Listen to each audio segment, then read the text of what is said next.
Hello.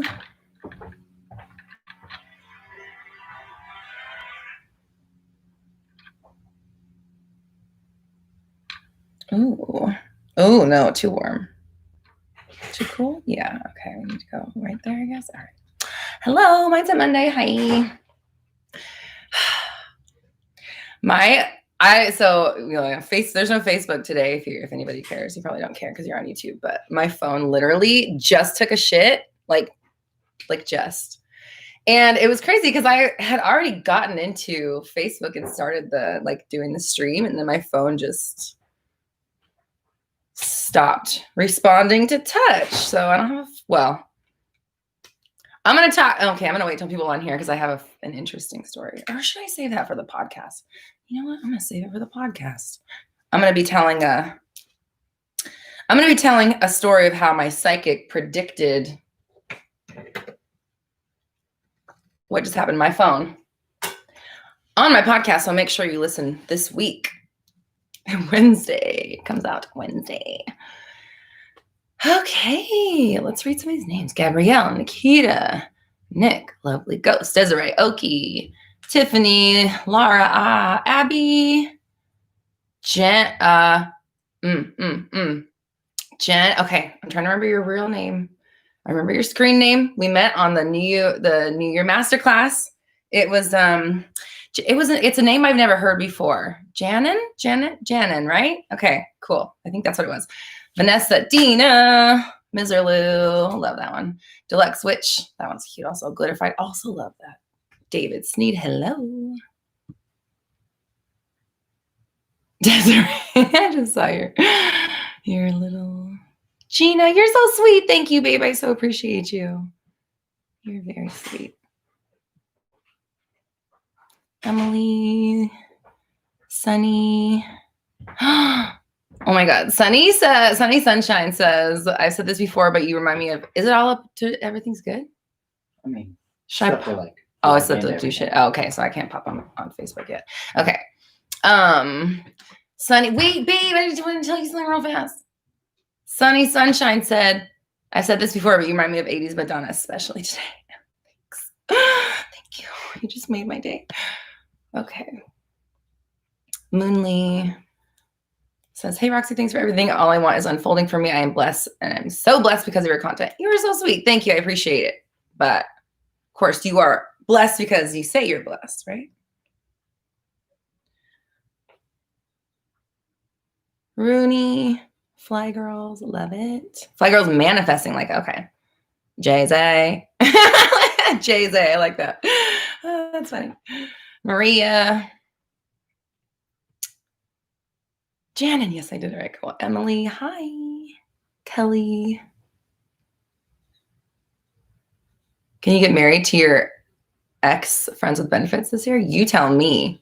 Tell me if you're doing it. Heather, Soph, Ruby. So we already said that. Okay. Abby asked, what do I think of tarot? I have a few decks myself. I think that it's, overall, it's just reading your, current energy. And, that's just kind of, it's like a window into what's going on. Although I will say, I've been watching,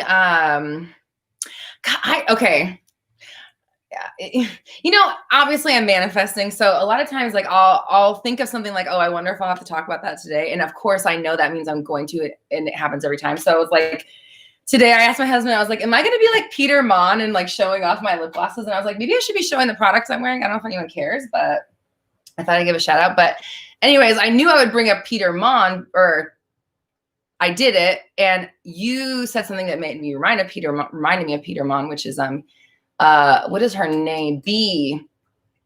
I don't know her channel. I just started watching her, but her thing is How You Perkin. B does tarot readings of celebrity predictions and stuff and YouTube stuff. So I've been enjoying her live readings. And she said last week, I had to turn it off because I was like, this is getting a little too dark. But she said last week that she saw within the US, because the question was how is the the presidential turnover going to be. So she was asking her tarot cards that. And she, like, the car, I can't remember what cards it was, but the overall reading was like, it looks like, she's like, it looks like there's going to be like fighting. She's like, this card could mean like kind of like a war. She's like, not necessarily that it's going to be war, but it could appear like warlike behavior and a lot of unrest and whatever. And that was last week, and here we are. So, or the week before last week. It was you get what I'm saying? It was before the 6th when all that shit went down. So the long story short, talking about tarot, I kind of stopped. Actually, you know what? That's interesting again, because I'm doing today, my podcast I'm recording as soon after I'm done with this is going to be about like psychic stuff and my experience with that. And like, I'm definitely going to be talking about like tarot and pendulums and stuff like that. So before I get too far into it, I don't want to give anything away because I want you to listen to the podcast. So how do I feel about tarot? I think that any of that kind of stuff is a window into the current trajectory or energy that we're on. But you can always, shift the energy and like, where the winds of change will blow next, basically, with that knowledge. So you don't have to, like, just because they see it or it comes up doesn't mean that it's permanently like that. But I do believe that those who are able to interpret it are, they're just reading energy, basically. And since I talked about my products, I'm just going to show them because I didn't mean to wear so much glitter today, but this is a Trixie Mattel. I love Trixie. What is this called? Immaterial. This is body and hair glitter, and I have it all over my eyes. It's giant pink and gold stars. If you want a heavy middle of the day look. And I stuck it on there with this kimchi. I don't do this. This kimchi shit. Pot de creme called Sweet Dreams. And then on my lips, I have NARS. What is this shit? Super Orgasm. Oh my God. I didn't expect to read that. And mixed with lime crime baby cherry. So since nobody asked, that's what's on my face right now. Any hoodles. Okay. Fakiha, girl, I manifested you. Girl, I manifested you. I've been thinking about you, and I was just thinking, because I saw a comment of yours. I was looking at old comments or old video. I saw an old comment from like 6 or 7 months ago, and I wrote back to you. I was like, girl, where you been? And then I don't remember what video it was on, so I was like, God, I wouldn't be able to see her response unless I remembered what video it was, and I was just thinking about that maybe like a half an hour ago. I'm glad you're back. Glad to see you. Okay, what are we talking about? Quantum theory for ghosts. Fuck, no, I haven't even that's like gonna blow my mind. That's like too far. Fakika asks, what is my favorite card, or which one do I resonate with most? High Priestess, of course. And you know what? I'm going to make a note right now, and I'm going to talk about why on my podcast, because you guys are asking all the right questions and all the right timing. So I'm going to explain my relationship to the High Priestess card. And then sorry for my timing. Probably sounds really heavy. Okay. So anyways. And okay, in my store, I think I showed you guys the gold tarot cards, right? I think I did show you. I just got a black and white deck that I haven't done anything except do photo shoots with the gold deck, but the deck. But there's a black and white deck. If my husband pops back inside, I'll ask him to grab it on his way back in. It's in the kitchen. So I can show you. My store's gonna be opening soon. We're just not rushing anything. We're just taking our time. My husband did some really cool photo shoots with the stuff. So I'm so excited. Oh, baby, can you grab those the black and white tarot cards on your way back in here? Oh fuck, geez, you're so fast. Are you listening? Yeah. Oh, he's fine. Anyways, okay. This is Inversion Tarot. These are fun. And it's in a little cute little tin. You know I love black, even though I'm wearing pink today. I haven't done anything with it. I haven't like saged these or anything. So it comes with a little bitch guide.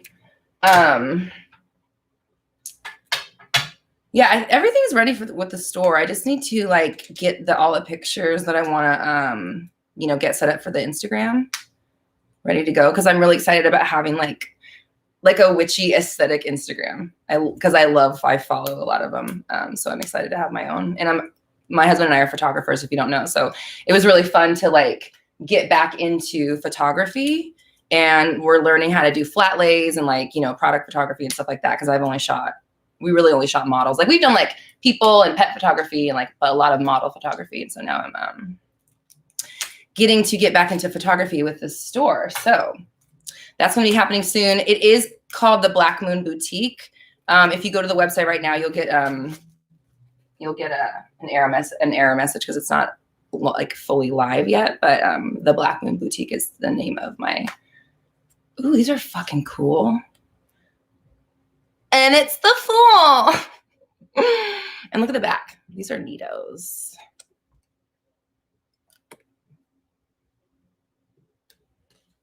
Why didn't I show this to the camera? What am I thinking? Oh, yeah, because it doesn't. Didn't I try? I'm not going to put my hand behind it because I'm not a beauty influencer. Okay. Where's the High Priestess card? Ooh, there she is.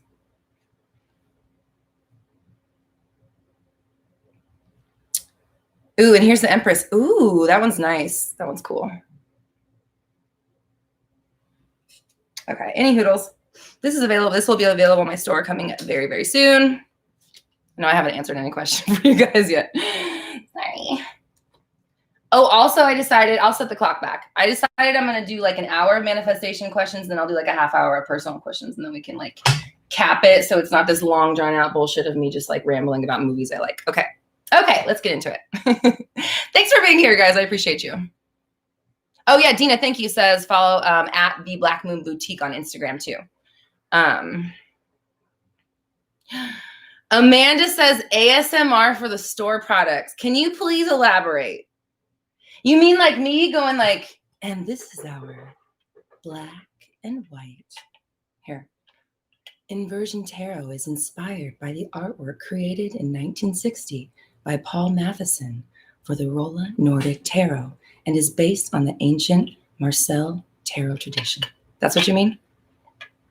Or I whisper it. I don't know. I don't know what it is, kind of. Okay. Okay. I don't know. We'll think about it. Oh, shit. That's just like more things that I have to record.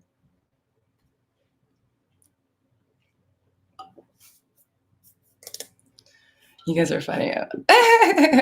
That was funny. Okay.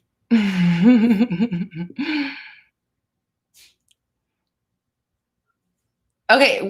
How many people listen to ASMR? I just said someone's SP's name. That's cool. Isna got their second tattoo. Please give us details. Heather listens to ASMR. Okay. Ryan, I like this question, says, I believe in manifestation in general, but sometimes I still have doubts. How are you sure that your SP is your manifestation, but not coincidence or fate or meant to be? Okay. Because everything is manifestation. Life is manifestation. There are no coincidences. And whether it's fate or meant to be is still a manifestation, because you are putting yourself in, the pathway of it with your thinking. So I think that, listen, like manifestation it's the deal, whether you like it or not, whether you believe it or not, whether you know about it or not, it doesn't really matter, because it goes on without you.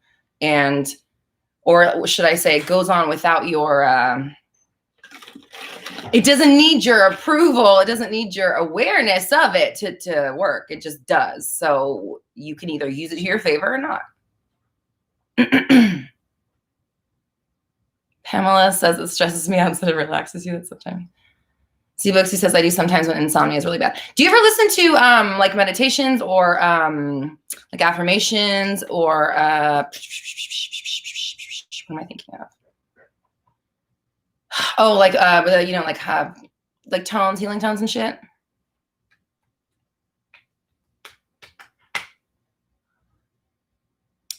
SMU like food ASMR when they make cakes. Is that them eating it? Is it like the chewing noise? Oh, I can't. That's one thing I don't like about ASMR is like recording in general. I can't stand when you can hear, I call them clacks.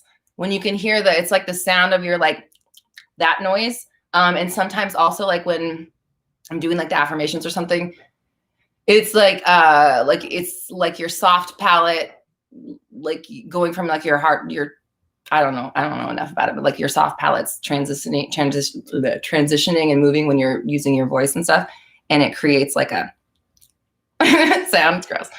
So I always like clip them. Like I try to clip as many out of my shit as possible. So if you hear it, just know that I had to keep it in there and I hate it. Can't sleep, breezy. I can't sleep like in silence really anymore. Like I have to have a noise machine on. My husband snores, but even like just in general, it helps like if I have like a loud fan on, or I sleep with a fan on and like a little noise machine that has like crashing waves, and it has other sounds too. Somebody asked about my eyes. I just want to get them shout out. It's Trixie Glitter and Immaterial Girl and this kimchi pot de creme in Sweet Dreams. So, okay. Bernice says, I'm confused. Do you think manifesting is just something that might happen, or do you really think that you can change your faith? Change your faith. Do I think manifesting is something that might happen? No. Manifesting, just like I said just a second ago, is life. It is what life is. That's how Earth works. That's how you and humans and all of us work, is manifesting every second of every day. It is the deal. There is no other deal. So yes, manifesting will always happen. The thing about it is that, okay, this is why manifesting is and has to be, because we are operating within a realm or a computer program or something full of near infinite. Some of the scientists say infinite. Some of them I heard have said it's not infinite, but it's so many that it might as well be, right? Because we can't even fathom it. So, but in that near infinite number, whatever it is, contains every possible piece and moment of reality and all of history and future all combined at once, already in existence now, equally as possible and viable as the next. And we are jumping or leapfrogging to the next, the next, the next, the next, the next, the next constantly. And that is what we would call manifestation, because the realities, the stuff that you want, the shit, the SP, whatever version of them is already made. You're not making it. You're going to where it already is. So yes, it's real. Yes, you can do it. Fate is, in my personal opinion, the path that your soul chose to go on to learn the lessons it came to Earth to learn. And you can or do not have to follow that path. But should you choose to or find yourself on it, you will be in alignment, if you want to call it that, with your soul's purpose or your high self, whatever, because that's why your soul is here. So it's going to lock in with you, and you will be met with all of the tools, the trappings, if you will, necessary, and that go along with that reality in order to facilitate whatever it is that you want to do in that reality or on your path, because it's laid out for you to succeed already. But you don't have to go there, because like I just said a second ago, everything else is also possible for you too, and nothing is required. It's just that if you don't learn the lessons that your soul came here to learn in this lifetime, you'll most likely come back and do it in the next one. All right. End of transmission.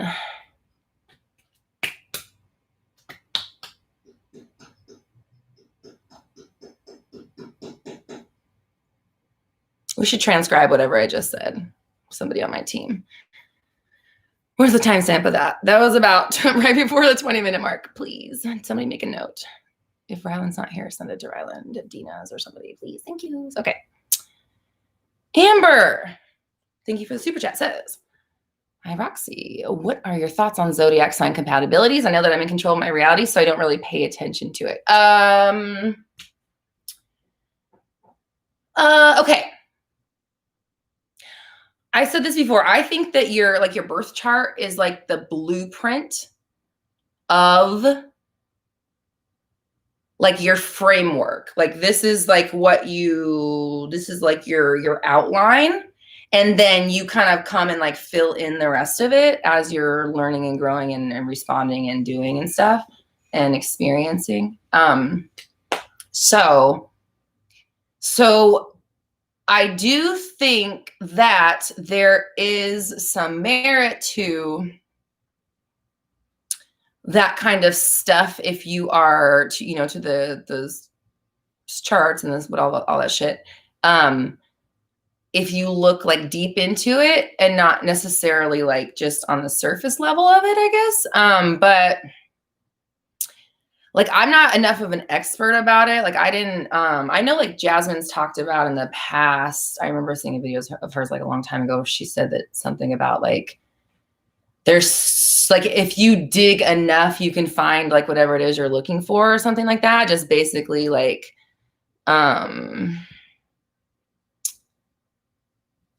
just basically like,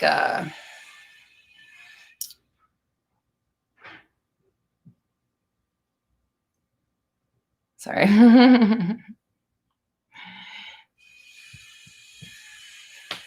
Basically that there's so much there that you can dig and like never get to the bottom of it. It's kind of like the gist of it that I got. So,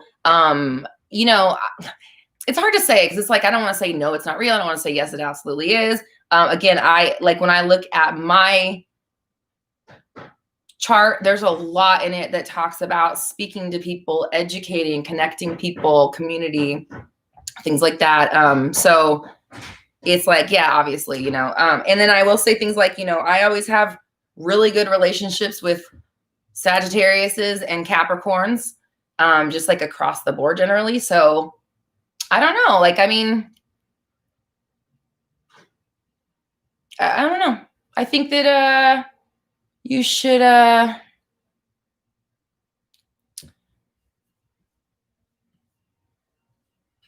like you said, it's your reality. You can kind of, choose how you interact with what comes about to you. But maybe some things are kind of pre-coded, kind of like how we are. We all kind of just have like the personality we come with. Have you guys seen Soul? Is that what it's called? Soul, yeah. I don't want to give anything away, but it's like interesting visually the way they kind of explain how people have their personalities. Like everyone has their little individual personality. And it's kind of like you just are that, like you kind of have like a blueprint when you come here. Even like animals who don't have the, like the cognitive thinking and the deeper, grasp and awareness all have personalities as well. So, or I don't know about all, but at least, these three beasts that live in my house certainly have their own personalities individually. Okay, so I think I need to pop. I can't see the chat. My chat's frozen. So I'm gonna pop it out and see if that helps. Yes. Oh, Malachi says, hi, Mally. Mally says, and Malachi is like, well, actually, I'm gonna quit blowing up his spot. Malachi says, I think Zodiac is a blueprint for individuals. It is to help you navigate your experience with them, with yourself. Closest thing to a user manual. Hey, Lou. Good to see you. Oh, got some tattoo. Ribcage right side, under boob area. Quote, imagination is the only weapon in the war against reality.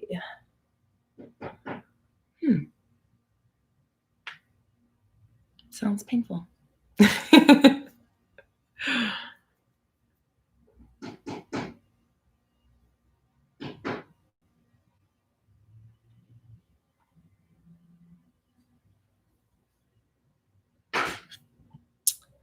Okay.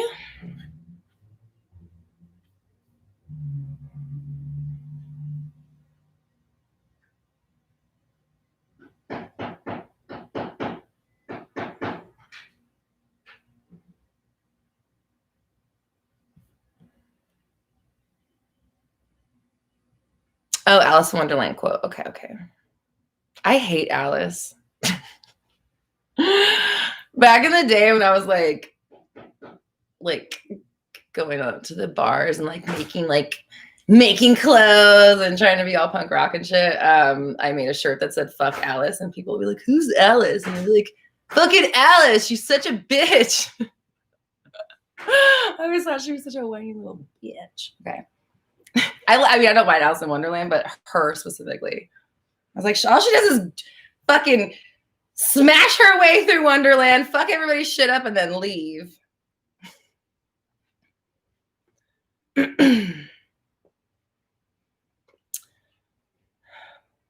What's my favorite Disney movie? We got to say that to the end, okay? I swore I was going to do manifestation questions for the first hour, and the last half hour, I'll do regular.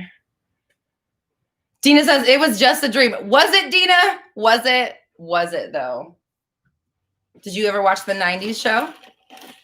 She used to go there like every day after school. And she was just taking a nap after school.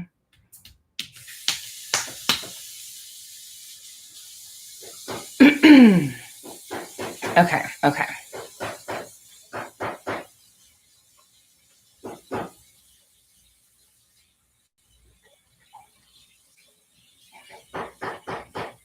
LA is still, yes, in lockdown. Yes, so we are. I mean, let's not affirm that. LA is just, everything's great. Okay. C Booksy, thank you so much. I appreciate you. Says, last week in the live, you really helped me out with your advice, and I just want to say a huge thank you. Been living my best life since then. Yay, rock you. Thank you. I appreciate you. That's awesome. Tell us about your success stories. Oh my God, Brandon Cortez like Michael Jackson, the Remember the Time video. I was just thinking about that video yesterday. I've been saying Remember the Time for a second yesterday. My dad and I used to love that video, and so we would be like jamming out. My dad is a musician, so yeah, we loved us some MJ.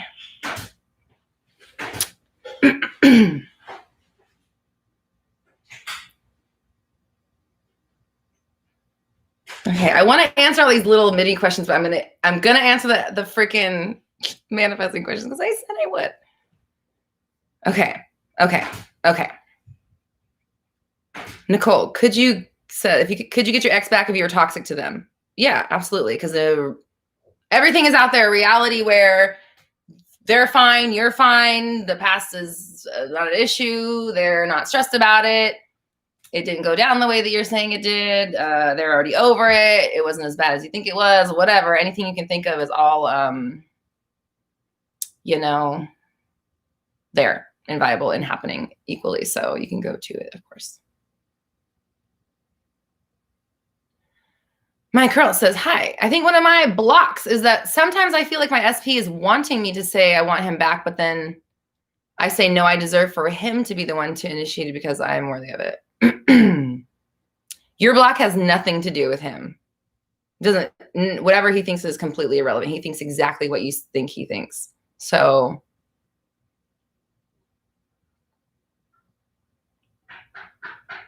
your block is internal. It has nothing to do with him.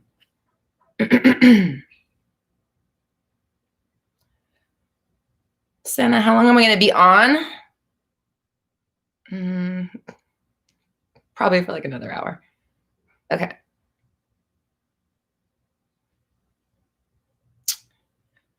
How did I know I manifested my husband even before the marriage? because everything is manifested. So I just like when I talk about like how I manifest it, because I didn't know about law of attraction at that point. So well, the reason that when I talk about it and how I did it, it's more of like, you know, looking back and kind of tracing the steps back and kind of seeing what that looked like, you know, back then and where my mindset was at. And it was like definitely, and somebody asked right above you, what's my Zodiac sign? So right here, I was gonna say it's probably like a Scorpio thing, but they always talk about Scorpios being very much like once they're done, they couldn't cut shit off. Like they might have that emotional attachment like for a while, but once they make the decision to like cut it off, it's kind of like, okay, bye. So for me, that has always served me because it's the same thing as like letting go, you know? You're just like, I'm over it. Cool. Bye. Cool. We're done. We got it. We're not worried about it anymore, and send it away. And so it helps me with manifestation because it's easy for me to just like, see ya, send something away and not worry about it anymore. So that's what I was feeling when I like we were just not in a good place, and I just was like tired of settling for the crumbs, I guess. Like it wasn't even like crumbs, it was like half the cake, but I wanted the whole fucking thing, of course. So it probably wasn't even like half, but no, you know, yeah, actually it's true. He definitely did like a total 180 and shifted. Hi, babe, if you're still watching. But what is this question? How do I know I manifest my husband even before marriage? I don't know. I don't know how to answer that.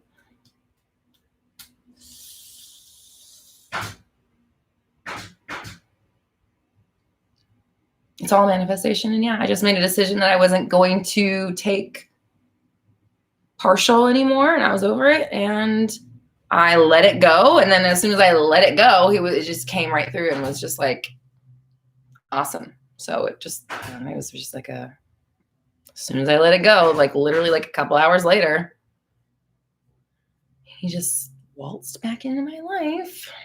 Not that we were next door neighbors. So like I would have been seeing him frequently. So it was like the next time I saw him, he was just like fully on board. He was like fully on board, just totally ideal version, if you will, you know, without obviously having known what I was doing at the time.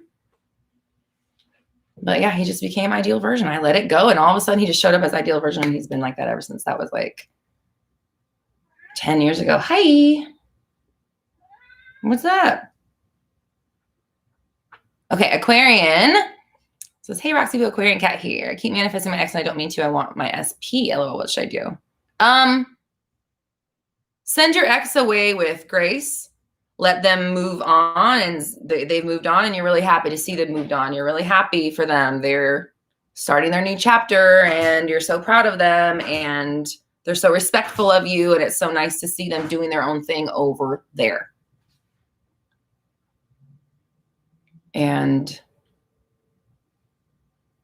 you know, just be careful of what story you're telling about all these people and any people in your reality, you know, because like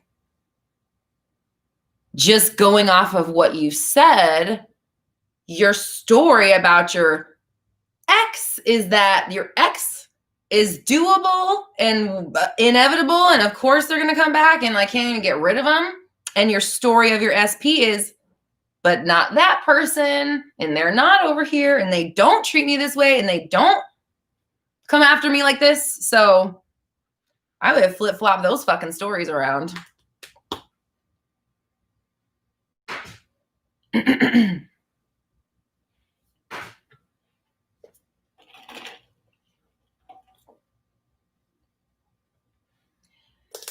Okay, I saw another super chat come through. Just want to get that one done. Thank you, Jazz. Thank you so much, Says. Can you shed light on why it is when you forget about someone,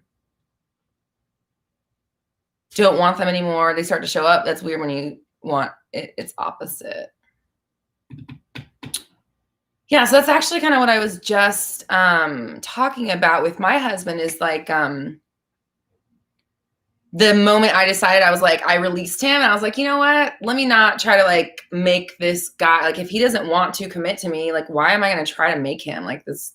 You know, it just was like one of those like moments of like, what am I doing? You know, like this is ridiculous. So I was just like, yeah, whatever, I'm fine. I'm going to be fine. And I knew I was going to be fine. I wasn't like upset or sad. It was just like, all right. You know, like it was accepting it and understanding like, okay, I'm going to be happy either way. My happiness doesn't, you know, depend on this one person. I'm going to be okay regardless. And so when I made the decision that I was okay now, I became okay now. So when you forget about someone and they show up, it's because you're not whatever you're doing to keep them away is, or how, let me say this a different way. Whatever thoughts you're thinking about them when you're trying to work on them is keeping them away. So when you stop doing that shit that's not working, even if maybe you think it's working, it's obviously not. They're here and I'm not worried. Or sometimes it's, let's not say it's always not, but sometimes it, you know, a lot of times it's not when you're constantly flipping and you're trying to change the story, you're stressed out and you're getting triggered and all that stuff. Like clearly your SP is not just naturally on your mind the way they need to be, in order for it to just kind of just unfold. So once you stop doing that, you're no longer pushing them away, so they can just naturally flow to you like they have been trying to, because you put the walls down, or you open up the gates. You're like, yeah, I'm fucking whatever. So when you open yourself up, you're not so closed off to it by blocking it with your thoughts or whatever is keeping them out with, you know, the thinking that you're doing. Once you stop doing that, they're trying to come through, but you keep blocking and pushing away and telling them, nope, nope, you can't, because you're over there and you're doing this and you do that and you think of me this way and you're this and blah, blah, blah. And how come this? And are you with someone else? And that is constantly pushing them away. So when you stop doing that, they are the natural momentum of them coming towards you can fulfill itself, if that makes sense. And it's not weird when you want the opposite, because the world is a mirror and it reflects exactly what you are and not what you want. When you want something, you are reflecting lack, because wanting something implies, and by definition means you don't have it. And if you want it, you must display have in order to get. Just like I was saying with my husband, is that once I said I am okay, I became okay, because I kept saying, with my thoughts and all my worries about him and why won't he just, what I was saying was, I'm not okay. So things weren't okay. So when I was like, meh, I'm fine, things became fine real fast. Zona says, have you ever done voiceover for an animated series? Your voice is magnetic. That's one of my life dreams. So not yet. I will love it when I do it. I know I will do it. And thank you very much. I'm really excited. Sometimes I'll just get on like Logic and I'll just like fuck around with or even in GarageBand has like some funky like monster settings and stuff. And you're just like, anyways, that's not how that sounds. Way better. Okay. I think I saw another super chat come through. Did I see this? Okay. Yeah. Bajan Queen. Thank you so much. I hope I say that right. I don't want to fuck anybody's names up ever. Okay. Says, how do you unblock any blockages and how do you get into the receiving mode? Okay. So how do you unblock? How do you unblock blockages? Well, awareness. You have to know what is blocking it, right? Like you have to know what you're doing to block it in order to stop doing it. And then when you figure out what you're doing and you stop doing it and you do something instead of it, because we have to be doing something always, right? Like you're always alive until you're not anymore. And so if you're alive, you're manifesting. And if you're alive, you are processing information, and that information is creating your world. So you're going to want to do some like, okay, whatever the easiest way I think to say would be like, okay, what is this? What is it we're talking about that you feel you're blocked from? Write out on paper the 3D. This is why this is a problem, or this is why this isn't manifesting. This is what's in my way. This is the issue, yada, yada, yada. Write down why it's not here, why you think you're blocked, or whatever, anything. Once you see that on paper, that's your manifestation of whatever we're talking about. That right there is a block. The whole thing is full of blocks. That is all those things, because you are saying that. And like on my new workshop, I just said, when I say, I mean speaking, thinking, reacting, like the overall story definition of what's going on, what you're saying. When you are, that's what you're saying about the subject. So like, let's say that it's SP and I have these blocks about my SP. Okay, so what's the problem with SP? Well, all those things that you just said, the reason you don't have your SP is because that's their story, not the one you think you're telling. It's that one. So you got to change it, and you have to really work on changing your language. You know, like blockages or like underlying things, obviously, you know, are like long-term things that you want to deal with, but anything can be dealt with and handled with your language in the moment. And that's what I still hear, again, still a year and a half later on just this channel, almost 3 years in total on YouTube, talking about manifestation, saying the same old shit. You guys, like, watch your mouth, watch what you say, because what you say is being overheard and just replicated. It's a 3D, your world is a 3D rendering of what you think and say and react and how you react. So if you're defining your shit as, even just saying I am blocked is manifesting a block in itself. So how do you get into receiving mode? Well, say that you are, intend that you are, say, you know what?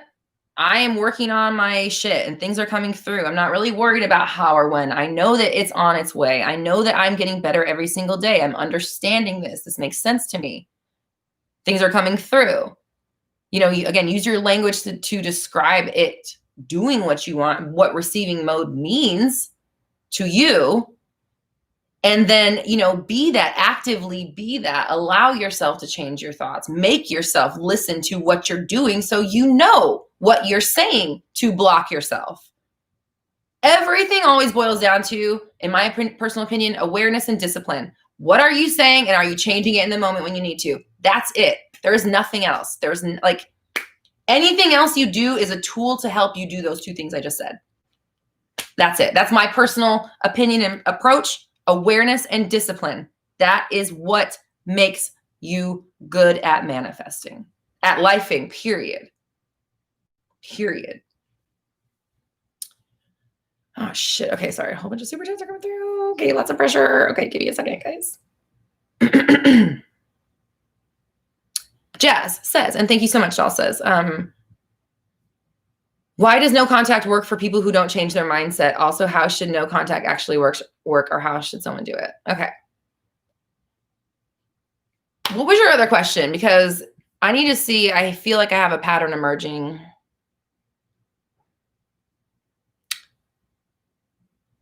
Okay.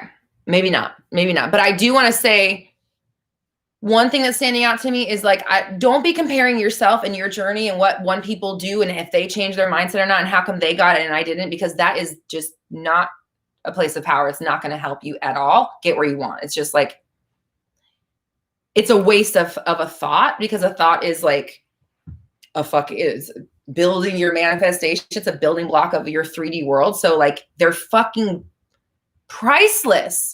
And we're throwing them around willy-nilly, spending your extremely valuable energy, time, and focus that you cannot get back on how come they didn't change their mindset. Why didn't it work for them? And I'm not just saying this just to you, because a lot of people do this, but like, or how come they have their SP and I don't?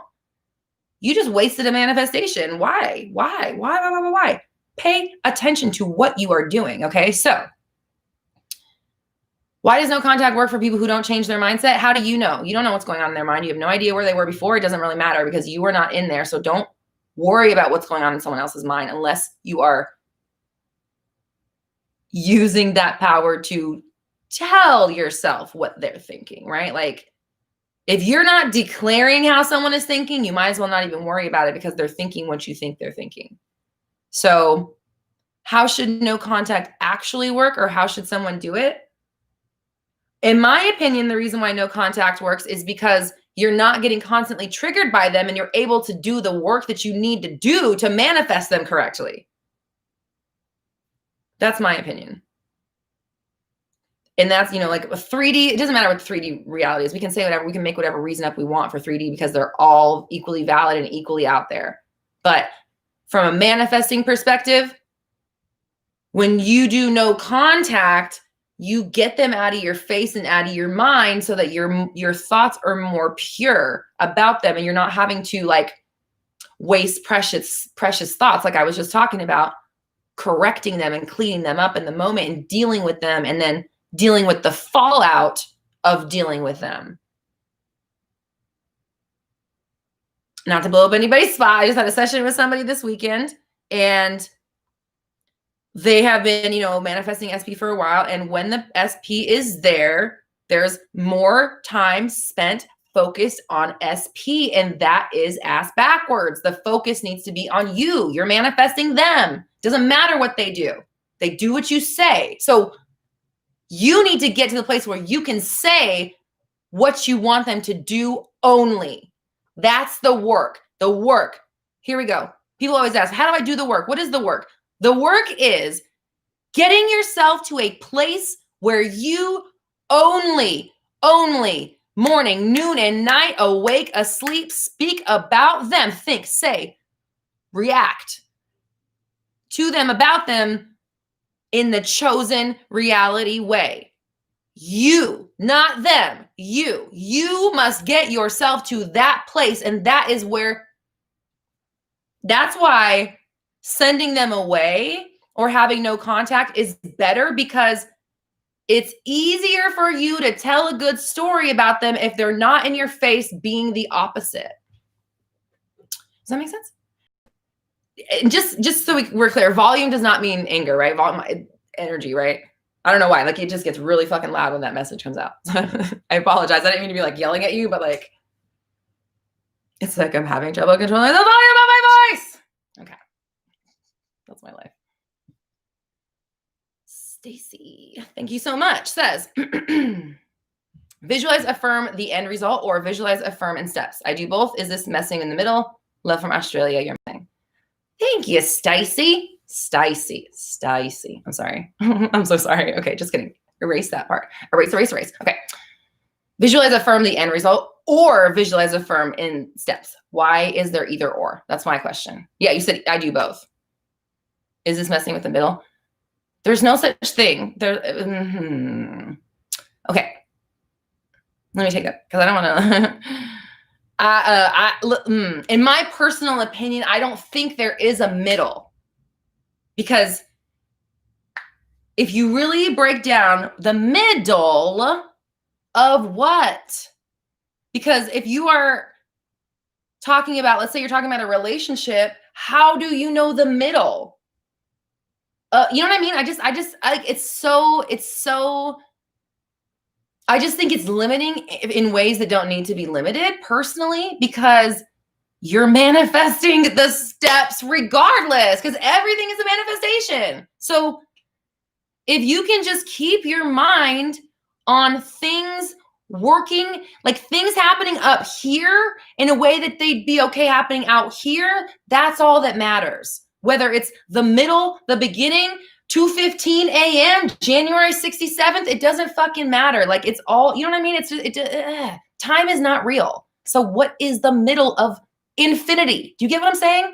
I just don't think that it's it, to me, that doesn't scream power. Is this the middle? Am I messing with the middle? Wasted affirmations right there. 2 affirmations you just threw away. That's the way I think personally about it. And I said with love, but that's true. It's why? Because you don't have to think that. You don't have to I mean, I get that we're understanding, right? I get that we're trying to figure it out, but if we're waffling over shit, that's just, you're throwing dollars away. You're throwing, it's like, think of like every thought as a dollar. And if you're swirling or stressing or wondering or going back and forth, you're literally doing this like into like a garbage disposal. Think about when you are, should I do this? Is it this? God, if it's like, should I do this? Is this the middle? I don't know. Like, okay, so I want this, but I don't know if I can have it. You're doing this constantly. You're just throwing your money down the garbage disposal because you could be saying, it's this, it's this, it's this, it's this, it's this, it's this, it's this, it's this in the same amount of time. And you could have just declared a bunch of shit that you do want instead of manifesting a bunch of question marks. Question mark in is a question mark out. It's going to be a who the fuck knows what. Because you don't know what, we don't know what went in, so we don't know what's coming out. You know, like if you don't know the ingredients of your fucking pie, it might taste like shit. You might get lucky, but it also might taste like shit. Whew. Okay, that phone needs to be turned on silent. Sorry. If you missed the beginning, my phone. Oh yeah, I'm not going to talk about it. I'm going to talk about it on my podcast because my phone just took a shit. I was trying to put the Facebook live on and it just like stopped working in the middle of it. So I had another phone, a backup phone that I was using as like a backup work phone. And my psychic basically manifested that. Anyways, I'm going to talk about why she predicted my phone taking a shit on my podcast coming out on Wednesday. I'm also talking about, it's going to be the psychic episode. Everyone keeps asking about it. So this is the episode where I'm talking about my own personal brushes with psychic energy and activity, how I interpret and get messages or information. It's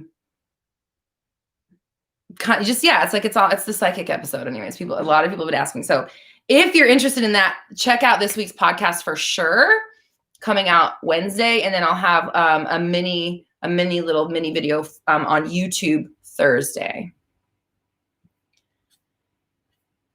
Oh, I have to tell you guys something else too. Okay, so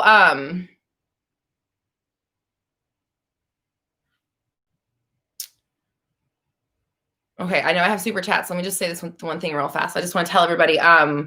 So we're changing things up as far as like the offerings and the workshops and stuff that I have. I've mentioned before the specific person workshop is getting an upgrade. So the price is going up. We've been working on it for months and months. So the price is going up, but you're going to get a lot more in there. Anybody that's already in it, when the new thing comes through, you'll stay and you'll get all the new stuff. So if you want it before the price goes up, which is happening February 3rd, I believe is the date we set. Get it before February 3rd, before the price goes up, so you can get all the new shit.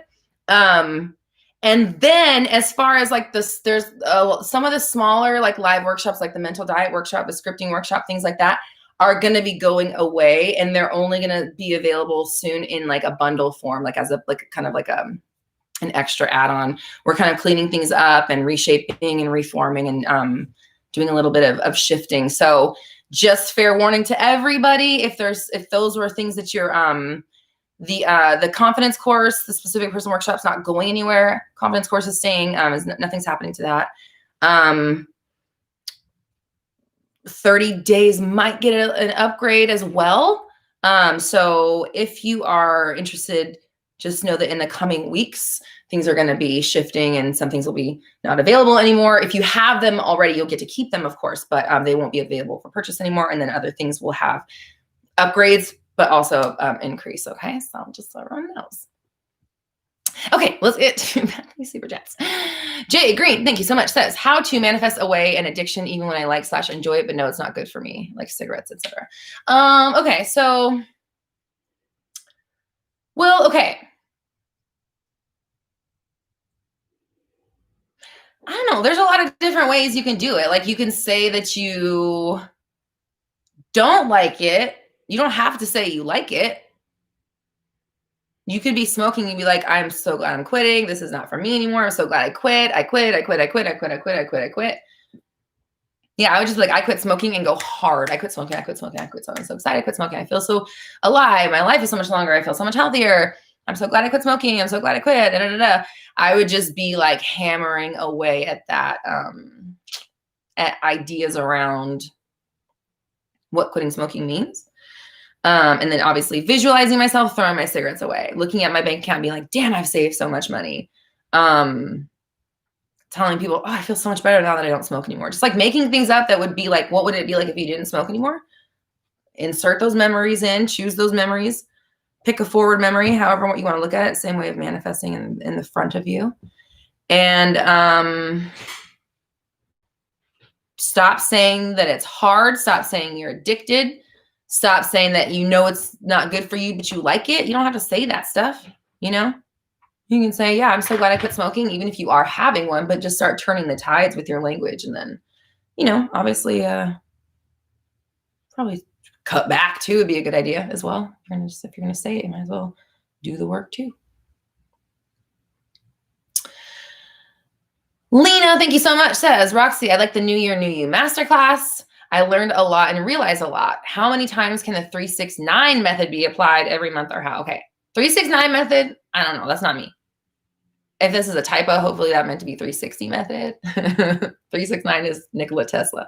So the 360 method, Roxy Lee, is constant all day, every day. 360 in my perspective of my usage of the word is top to bottom, inside and out, all day, every day, no thoughts off, no subjects off, no feelings off, no days off. It's always under surveillance and control because it is always under surveillance. So you might as well control it and get what you want out of life. Like, why wouldn't you? You know, you can't. It's free. No one cares. No one's stopping you. So to me, I am always paying attention to what I'm about to say, what I'm thinking about a situation, and how I'm reacting to something.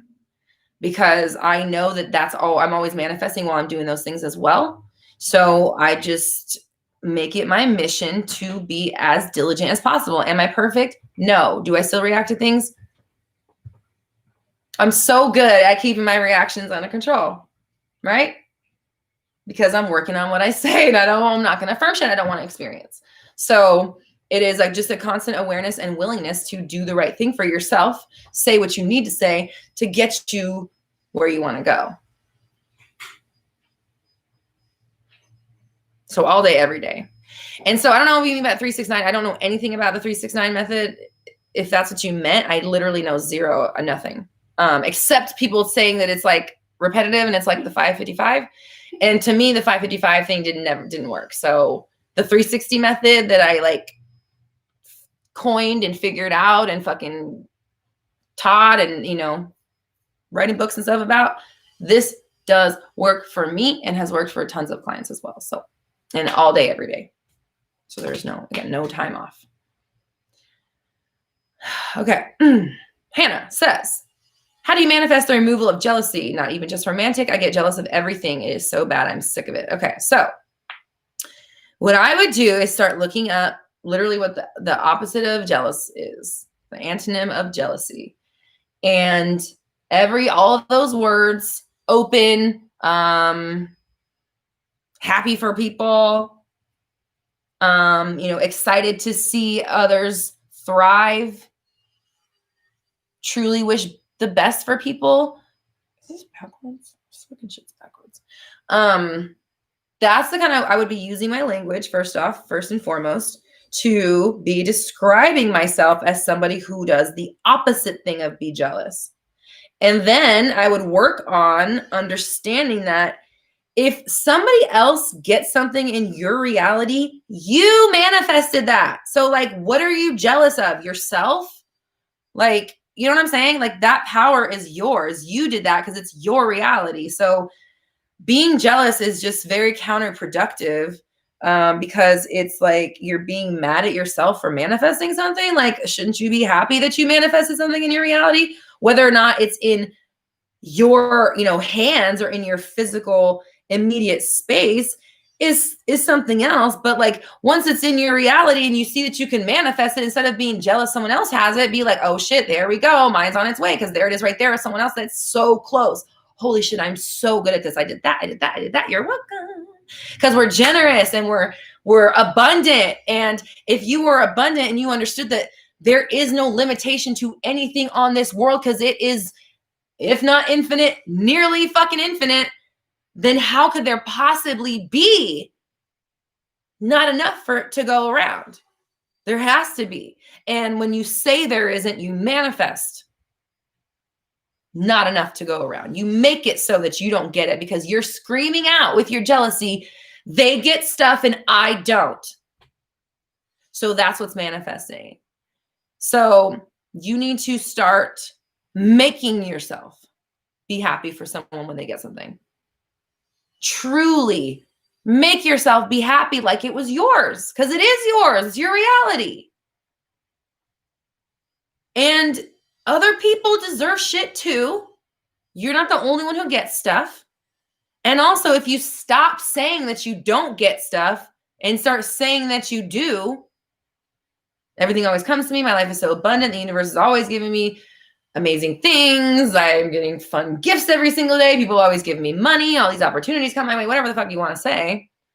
When you say that instead of, oh, they get it and I don't, that's not fair, then that becomes your reality. But the more you say, oh, how come them and not me, the more how come them and not me you get. So you got to change your language and then work on your reactions. And I didn't mean to yell. It's just, that's just how it comes out. Okay, was there another super chat? Froggy says, Roxy, upload more. I miss you. I might. I'm just trying to find a happy medium. Like, I need to be happy too. I need to be content and peaceful in my life as well. And putting myself on such a rigorous content creation schedule did not make me happy. Did not make me happy. I was not happy doing that and like working myself to the bone. Not really. I don't really want to do that. I don't think I should have to. I don't want to perpetuate the idea in my mind that money, hard work, I must work my ass off and must work myself, to exhaustion in order to survive and have a booming business. That's not the story. The story is business is booming. I'm helping millions of people. That's it. So I am still intending that. So I know that that's still happening. And one thing I will say is that me making less videos, hopefully, what I've heard from some other people is going to inspire you to act more and consume less. Do the things that you watch and not need someone to tell you how to do it and figuring out and making yourself do it on your own. That's my goal too. Cause it's like, I don't want to handhold you guys. I don't want to I've said it before. I hate repeating myself. So like my goal is for you to not need me. Like I want you to go off and figure out like, oh shit, I can just say what I want. And that's just what it is. Like just getting to the point where like, God, this is just such a game. It's such a joke. And I can't believe I'm like acting like it's so like hard and steadfastly true. And I could just pick another fucking reality and wait a few minutes and be fine, because that is what life is constantly. So, okay. Ermina says, thank you so much for the super chat. Hi, Roxy. How do I stop caring about instances and start applying affirmations to make my SP yearn to be in my life and only advice for me? Okay. So say they do. So your SP yearns for you. They want to be in your life. That's all they think about, if that's what you want. They only have eyes for you. You're the only person for them. They cannot wait to take your relationship to the next level. They're so excited. They're totally committed to being with you and making it work. They're so they're just in awe of you. They love how they feel when they're around you. You have such a great connection, yada, yada, yada. And stop focusing on what's happening on the journey as far as like whether you think that's how it should look or not, and just keep your awareness on disciplining your thoughts and making sure they're not undoing your manifestation with doubts, worries, insecurities, fears, and all that other shit.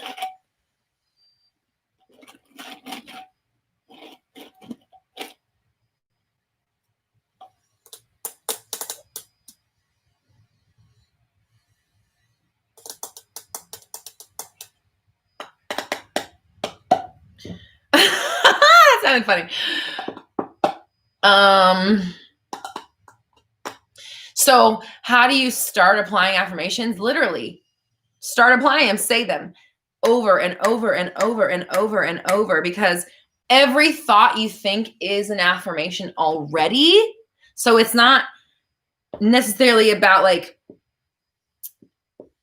making yourself do affirmations as much as it is about controlling the way you use your thoughts, which are also and happen to be affirmations. So if you want to apply affirmations, what you need to do is now put out a dragnet for every time SP is on your mind or your lips.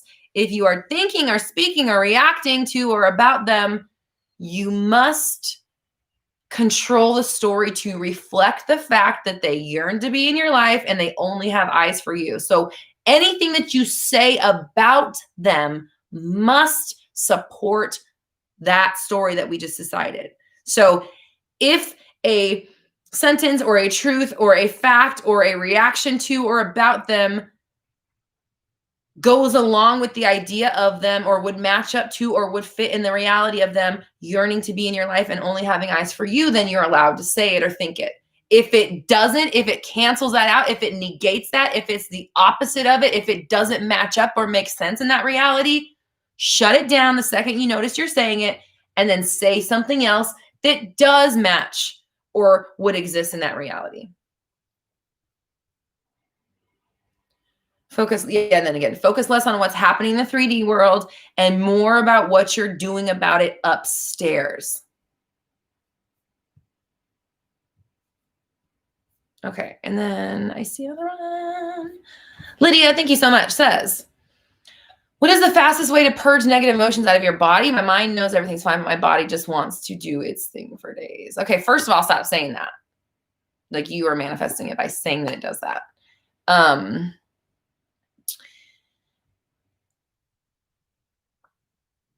So the fastest way to purge negative emotions out of your body is say that you don't say the opposite. I feel so good. I feel positive energy. My body's releasing and okay. And also here's the deal. Roxy Talks, right? My brand, my name. I am about the language we use because language is the driving force of manifestation. If you're asking me about like energy purges and like rituals or like breath work or inner child, like I know nothing. I don't do any of that shit. I know nothing about it. Sometimes I meditate and, like meditation's about as much as I go with that stuff. So like, I don't know anything beyond that. If you're talking about like an actual, like, oh, clean this chakra shit, can't tell you. I don't know. So again, Roxy Talks, speaking language wise, the fastest way to purge negative emotions out of your body is to stop saying that you have them and start saying that it's all good. That you can do that faster than you can clear your chakra, right? I don't know. Actually, I don't know that. I don't know, right? You can do it faster than you can meditate, though. I can say that. You can say that your body is coursing with positive energy and you feel so renewed and fresh and alive and clean and pure and whatever the fuck you want faster than you can meditate that shit out of your body, for sure. So what's the fastest way to purge negative emotions out of your body is to stop saying that you have them and say that you got good ones.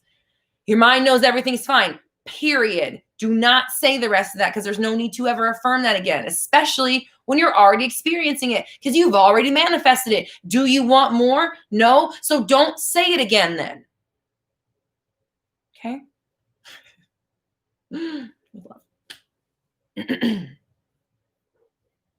Colette says, you like my chain? Thank you. This is from, I think this is Vanessa Mooney. Vanessa Mooney. I like Vanessa Mooney jewelry. Okay. Okay. I think that was all the super chats, right? Oh no.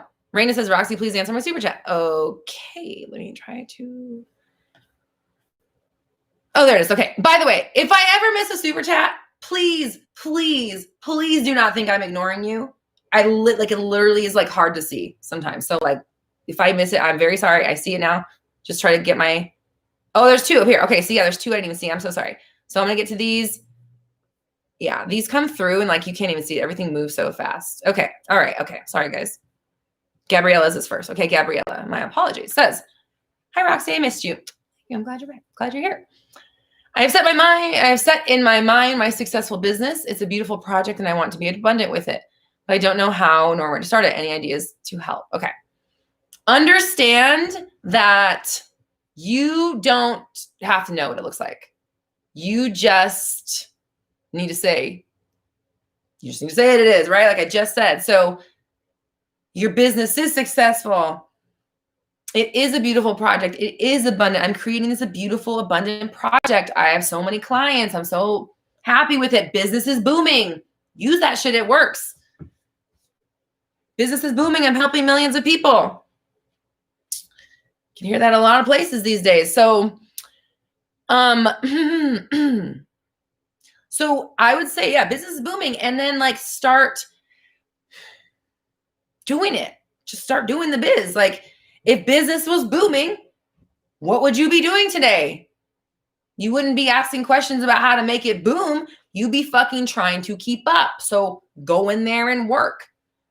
Like be the you with a booming business. And when you have a booming business, there are no days off.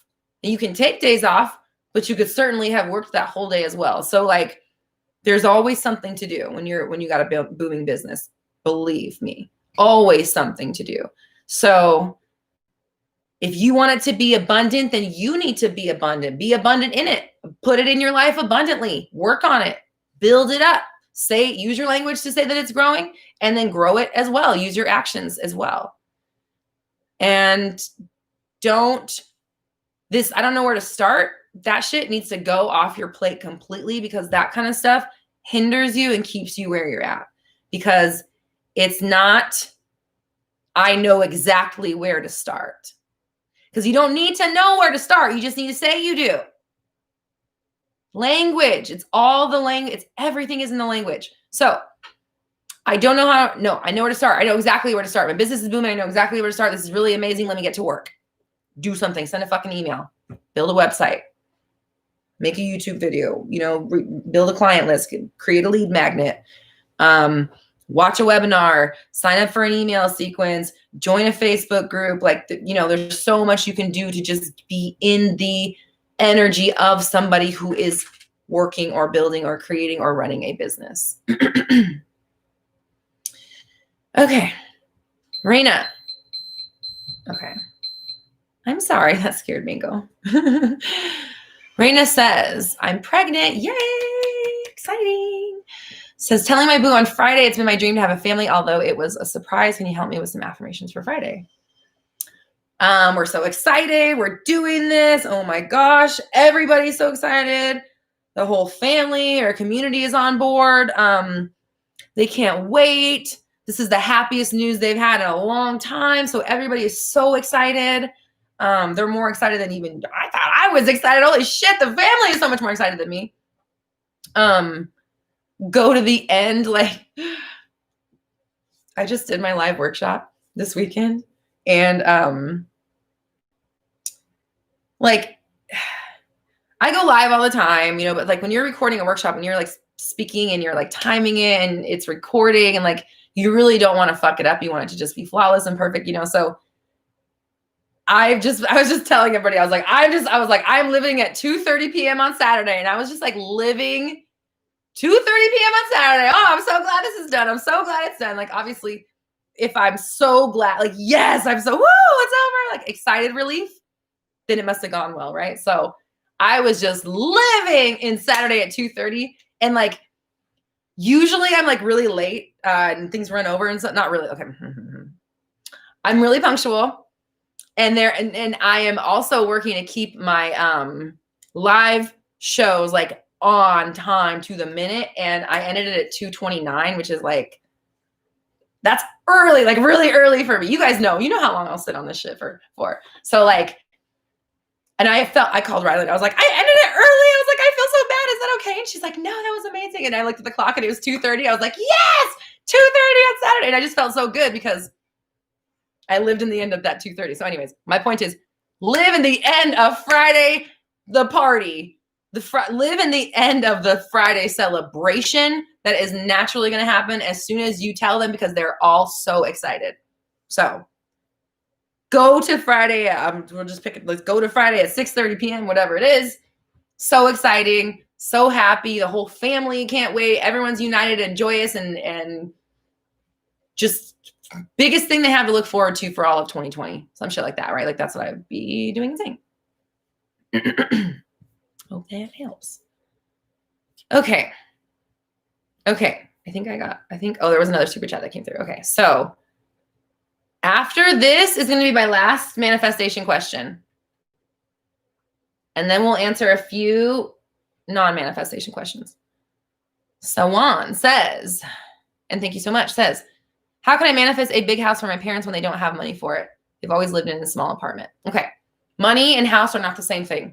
So understand that if you think that the money is an issue, it is. And also understand that the money is not an issue, period, until you make it one. Again, like I said. So instead of thinking or worrying about the how, I love this. Someone I here earlier quoted me and was like, Roxy says, you're the what and the now, not the when or the how. Thank you. Exactly. Don't worry about the how, or the when. Worry about the what and the now. This is where your powers lie, meaning the what, happy family in our big happy house. Fuck yes, I manifested this house for my family or whatever. We got it. We did it. We got the house. The what. Then the now means you must be of the energy of knowing that that's your house, no matter what the 3D may look like or how long it takes to unfold. In the now, which now is always happening, never stops. So in the now, which is perpetual, you must know beyond a shadow of a doubt that the reality of you and your big house is yours now. And let me explain the timeline for you just in a way that you can understand. Like, even if you did, let's say that you manifested a house out of thin air and it was yours. Even if today they called you and said, hey, you want a house? Think about it, you'd still have to sign paperwork. There's still all the red tape. There's still like the, even just the moving, packing up your house and moving it to the new house or whatever. There would have to be some time and events taking place from now. Even if you did manifest the house, it would take a second for you to be comfortably in it. So understand that if time is going by, that's okay, because it would have to regardless. So don't think that because it may not look like it's happening, that it's not, okay? Because that's where we fall. That's like the biggest mistake we all make is like, oh, it doesn't look like it's happening, so it must not be. And then you just cancel it out, right? So go to the end. We are happy living in a big, like from now on, I don't want you to say that you live in a small apartment or they live in a small apartment ever again, because they've always lived in a big house. They live in a big house now. And we're just doing this. We're just covering all of our bases, okay? Because we don't want to describe them as living in a small apartment. I want you to think of them as like space. So much space. My mom doesn't even know what to do with all this space. So they're happy. They're free. They're open, and it feels so exciting in the air. And I just feel like airiness and open and like wide and high ceilings, and just like the idea of not feeling trapped anymore and feeling like, like you can stretch out. So that's where my mind would be in that place of expansion, space, comfort, ease, and like power, like, oh, fuck yes, this is our reality. And then don't tell this small apartment story anymore. And then just work on it. And if you get inspired to look online at a place, look at it. If you drive by something and just don't worry about the money, worry about the comfort and the happiness and the contentedness that comes along with it. Okay. Having a good, fun time. Thank you so much for your super chat. I'm going to close. I want to hopefully no more super chats. Okay.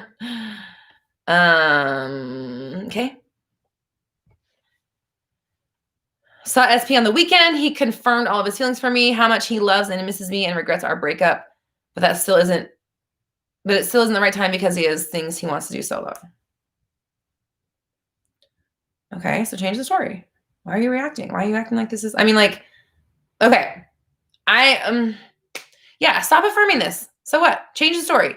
Saw SP on the weekend. He confirmed his feelings for me, how much he loves me. He's so happy that we are getting things together. He is so ready. He's ready for this next step. He's doing the work. I'm doing the work. It's perfect. We're both where we need to be. You need to be saying these things in order to be at that place. So like, you know, he said he still wants to do things solo. Let's not decide that means anything bad. Let's not decide that could take a long time. Maybe he could get all that shit done in a weekend. So it doesn't really matter, right? So we just need to be affirming that you are both ready, because you need to be ready, because you're not ready right now because you're not telling the right story about him. Just in this very moment right now, you're not ready. You just said you weren't. So like, you have to tell the right story. It's less about what they do. And again, always, it's nothing to do with what they do except how you react to it, and everything to do with how you define the situation. So again, I'll reread this. Saw SP this weekend, heart emoji. Great. He confirmed all his feelings for me, how much he loves me, and is excited for the new chapter, and is so ready to be with me in the best way possible. Be the person I need him to be. Whatever. Doesn't matter. You make that up, you know? Okay. So I'm going to set this for, all right. I'll answer one more manifestation question. And then I'll answer regular questions. Also, just want to let you guys know, yeah, so things are changing as far as like the packages and the workshops go on my website. So if you want to grab the specific person workshop at the current price, now you'll get all the upgrades once it comes through, but the price will go up when the upgrades come through. So that's happening February 3rd. So if you want to grab the specific person workshop before the price goes up, grab it now. Same thing goes with the mental diet workshop and the scripting bundle. Both of those will be not available for individual purchase anymore here in the next few weeks. They'll only be available as part of other bundles and fucking things.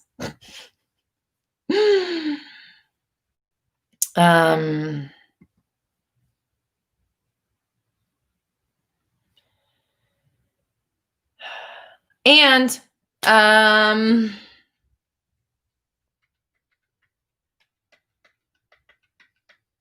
Susanna says, love the scripting bundle. Yeah, me too. I really do too. We're not taking it away. We're just going to make it a part of bigger things and not necessarily just be on its own. So, oh yeah. Also, if you're wondering about the psychic thing, everyone always asks me about the psychic thing. Questions about it, tarot, pendulum, all that stuff. I'm talking about it in this week's episode of my podcast, and that's coming out on Wednesday. And there will be a short video on Thursday on YouTube. Okay. Ryan says, you said there's no free will. You said there is no free will. I don't know if I wouldn't say it like that. Other people don't have free will in your reality. You have free will in your reality, but they don't. Says, what if someone is telling you that he is manifesting you? How would you react if you don't want to be manifested? You are manifesting them to manifest you. So if it feels like a violation, that's where I would go with that. That's what that sounds like to me. You don't want to be manifested. That sounds like someone's violating your personal space or your privacy or your freedom of choice, your free will. That's what that's the bell that rings in my mind. So that's where I would look at that, because if you feel violated or victimized or whatever, or not in control or at the mercy of other people in some way, or it's not, just whatever, not in the driver's seat of your own life, could leave you open to something like this. But if you understand that, you just need to say, actually, they couldn't manifest me if they tried. I mean, that's cute. And like, you know, people tell me they're manifesting me sometimes. And like, sometimes people will, you know, get like, they're like, oh, I manifested you doing stuff. So I know that I am able to be manifested in ways that line up to something I would already do, this version of me. If somebody's manifesting me to do something that this version of me wouldn't do, then I imagine they get one of the other infinite versions, but you're not getting this one. So same goes with if someone's manifesting you, first of all, that's your reality, your violation, someone violating you, you being violated, not anything to do with them. And second of all, they can't get you to do anything that you wouldn't normally naturally do. Not you, not the version of you that I'm talking to right now, which I don't know. I don't know if those other versions have consciousness. That's something that I'm very much interested in, and I would love. That's like my biggest question as far as or let's say like top 3 biggest questions as far as like manifesting goes is like, is there consciousness in those other versions, and who's driving those ships? Like that I really wonder.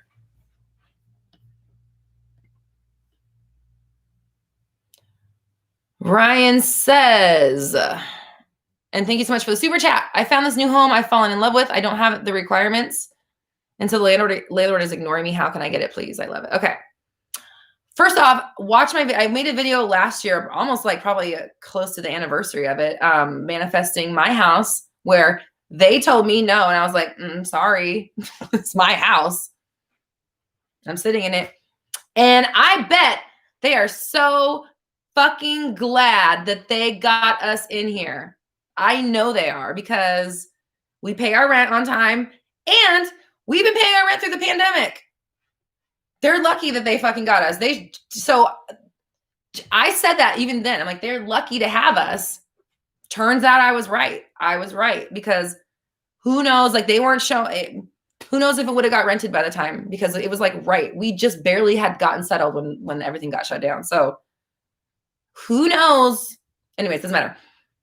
Check out, I have a whole video on it, so you can like watch what I did in depth, because I went through that last year and I'm sitting in the house. So it's possible, trust me, because like I said earlier, I was like going to the end of 2:30 p.m. on Saturday. I want you to go to the end of what I'm doing right now. I visualized every which way that I could inside this house, signing my lease, turning the key, getting the key, opening the door, moving myself in, telling my mom that I got it, having my housewarming party that I never got to, actually never had that. So it was like, there was no question. I'm getting this house no matter what. It is already my house. I'm sorry that you think that you could possibly give it to someone else, but I'm already living there. So no, it's my house. I'm already here. It's mine. There was no question in my mind. So you can't say that the landlord is ignoring you. You are their number one candidate. They're begging you to move in if that's what you want. You are the person for them, and they know it, and you know it, and you are going to be in there. And so just put yourself in there now. Now. Get in there mentally, energetically, knowing it's yours. There is no other option.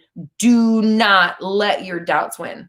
And watch my video, because I talk about my whole process of what I went through, like after that, because they like I said, they didn't approve me. And I was like, sorry, it's my place. So you can do it. And thank you so much. Okay. All right. No more super chats. I appreciate you guys. No more super chats after this one. Amrit says, SP told me a few days ago, not feeling well, haven't heard back yet. Concerned or don't want to be pushy. Should I affirm he'll message when he's ready? Yeah.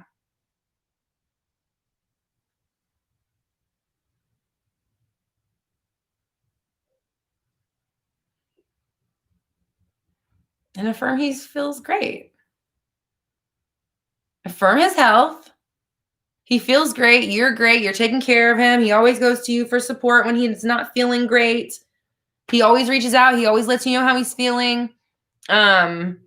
He's very forthcoming with what's going on in his life and his mind and his health and all that shit. And he always reaches out to you. Of course, Like, it's one thing to be concerned that they're sick and you haven't heard back, but like, not for the sake of like, I'm manifesting my SP and I'm not getting a text message back, right? Because that's not the power position. That is not gonna, you know, help you with your case here. So of course they're gonna message you. Why wouldn't they? They always do. Who would they message? Why would they message anybody? Of course they're gonna message you. There needs to be inevitability there. The question of, should I just affirm their message when they're ready? Yeah. Why would you affirm anything less? Bare minimum. And they always message. Of course they would. Why wouldn't they? You know, like, this is not a, again, you're not coming from a powerful position with this. You're not declaring. That would be my advice. Oh my God, you guys are talking about eggplant emojis in the, okay. All right. I'm going to set a half an hour for rando questions because it makes me happy and pumps me up to record my podcast. So now I'm just deciding that, yeah, I like it because it's for me. Hey, baby. Thank you. Might be here in another minute, another half hour. Okay.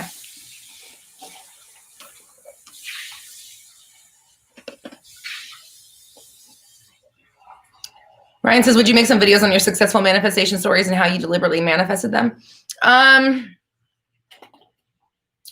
Well, okay. The one about me manifesting the house, I feel like I haven't had anything like that since then because I just manifest. I don't know. I can't, it's like, people ask me like, what's your most recent manifestation? And I'm like,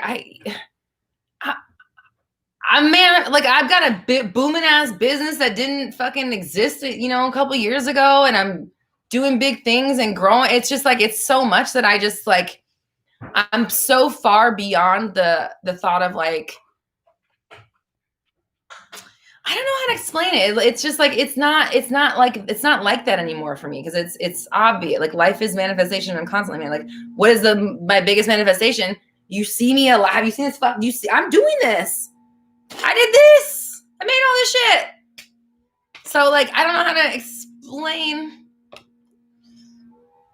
You know what I mean? It's like, it'd be like asking like okay, actually that's not, this sounds so fucking, hold on. This sounded really, I almost said this. It sounds very cocky and please don't think I'm so great, but it's like asking like an NBA player to talk about his last like 3-pointer. They're like, I mean, I make them all the time. You know what I mean? It's just, like, do you get what I'm saying? So, I mean, I don't know. I just, I watch my house video.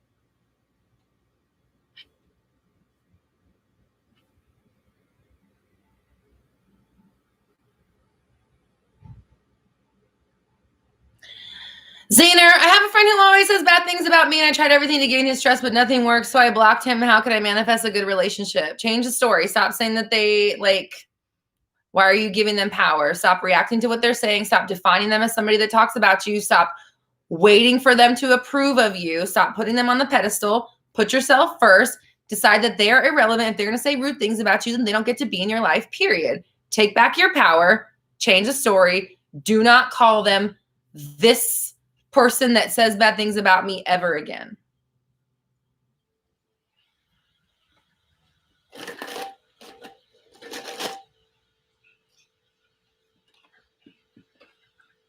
Fame says, or Tiffany, I'm going to read that in a second when he comes back in the room.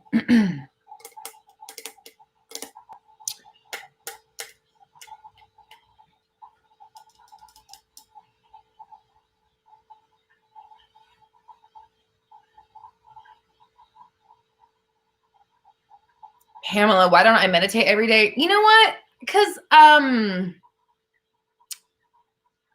used to when I thought that it was helping me manifest. And then when I realized it wasn't, then I just kind of stopped. And I should, and like I know I'd probably be a lot happier, and I'm intending that I work manifestation back into my practice, but like I'm very much like I am not like woo-woo spiritual at all, you guys. Like I am not, I'm just not, it's just not me. I'm not that like just the fact that I talk about manifesting and this is my work and I push it so hard, like you guys don't know me, but let me just say that in itself is like, I fucking fully believe this and know it to be true, at least in my world, or else I would not be talking about it and I wouldn't be doing it. I just like, it's not my shit. I don't do yoga. I don't, like I'll burn incense because I like the way it smells. Sometimes I sage my house if there's some shit going on. Sometimes I'll pick up my pendulum. My dad, is definitely more spiritual than I am. And I just don't, I can control my world with my mind. That's all I need to know. Good to go. That's all I need to know. Oh, babe, I'm going to say it because you're right here. But Tiffany said she said, would you consider doing a video with the hubs talking about what it was like watching you become Roxy Talks? It'd be so interesting getting that perspective. But he said, but he's not I wanted to like do a podcast episode with him, but he's not very like, he's not like an on-camera type. And what do you say? Yeah. We'll just have the we'll just like, he'll sit on the opposite side of the camera and we'll just talk and I'll just be here like, ooh. But yeah, he's just not really like an on-camera person. And, I think you really got to be able to like sit down and talk to nothing as if you're having a conversation. And he would be having a conversation with me, I guess. But anyway, I've told the story before. When I had my radio show, one time he came to pick me up and he like came early and I had him come on. Is that decaf? No. I would love to have, I knew I would have to talk about this today. It always happens. I wouldn't have to, but I want to create a Twitter account. And I have said this so many times that if I had done the tweet every time I've said this, I would have the exact Twitter account that I want. I want a Twitter account where all it is every single day I tweet at Don Francisco's Coffee. Can you please make the Hawaiian hazelnut and decaf every single day? I would have like 50 tweets by now if I had set it up and done it. Anyways, what was I talking about? Oh yeah, me and my husband. So, I had him on my radio show one time and I was like, oh my God. In The Fifth Element, when Bruce Willis comes on Ruby Rod's show and he's like, how you doing? He's like, swell. Or like one word. It was like that. So it's not, you don't want it. Trust me. It wouldn't be entertaining for you guys to watch it because it would literally, it's just like that. I'm like, hey, welcome to the podcast. How you doing? And he's like, fine. I'm not even joking. That's like literally what he said on my radio show. And I was like, fine? What do you mean fine? What does fine mean? Give me something.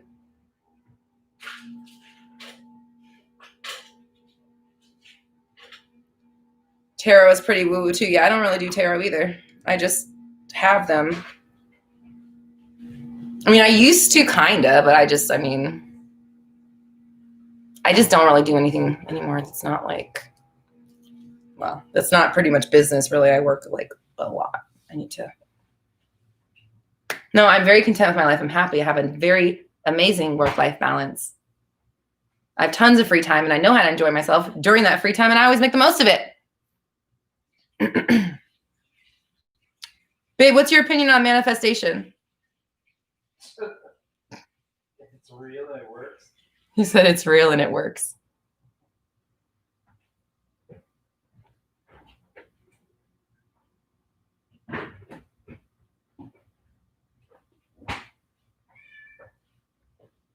Ooh, it's live. Thrive with Lou says, I love it. You just manifested your whole ass come up. Roxy, you manifested being on Pandora. 3-pointer ain't shit to a boss. I love you. Thank you. Appreciate you. Yes, I'm on Pandora. My podcast is on Pandora. Music will be there one day.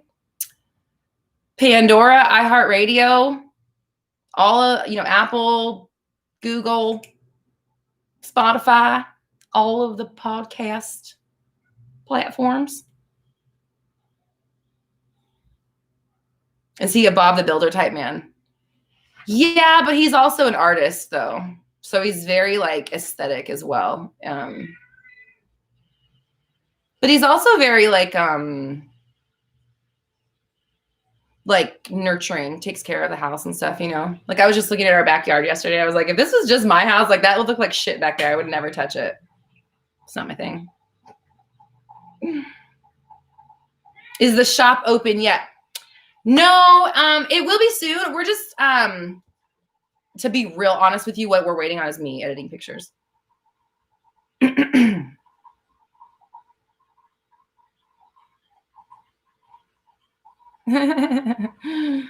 Okay. Let my cat in.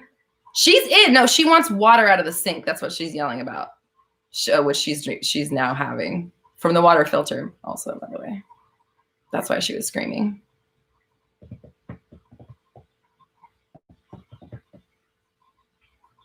Oh, you said my husband sounds like an ISTP? I don't know. I really don't know anything about that too.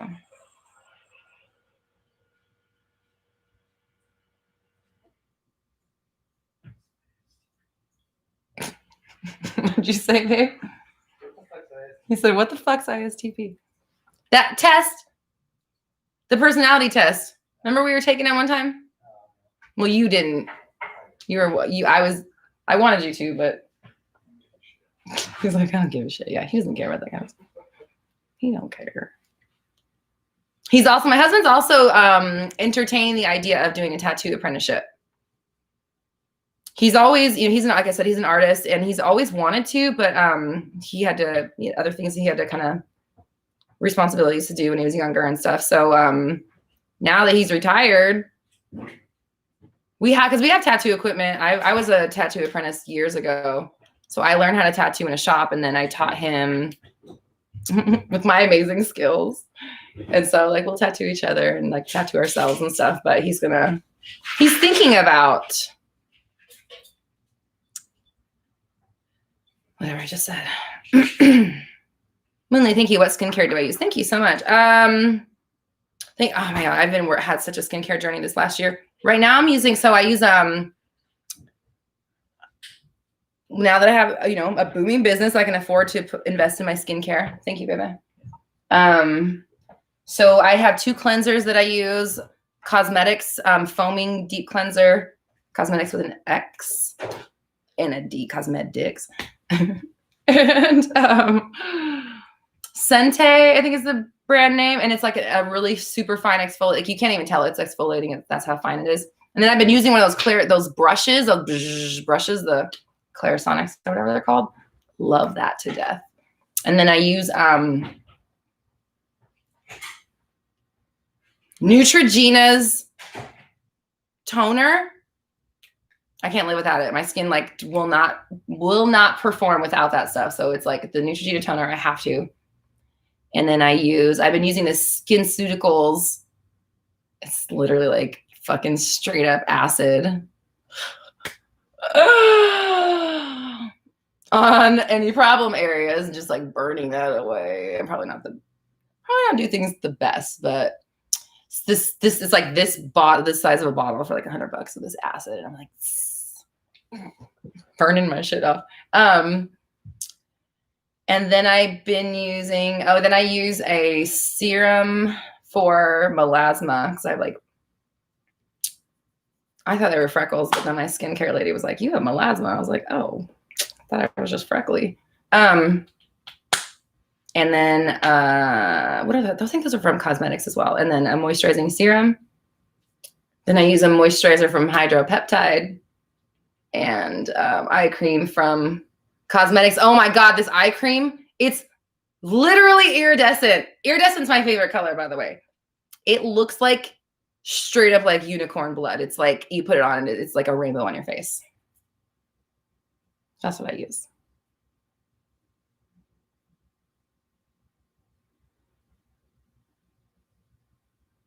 Do I like bubble tea? Fuck yeah.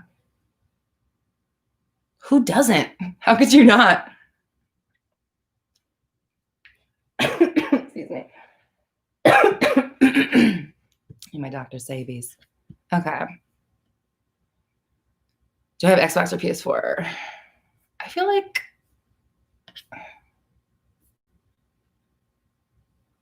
PS4. Oh yeah, favorite Disney movie. Okay. Emperor's New Groove, Princess and the Frog,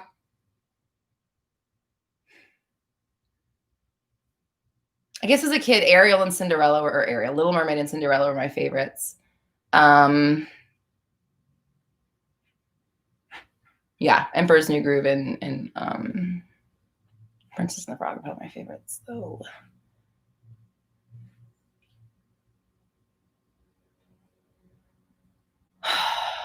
Do I like Vampire Diaries? Never seen it.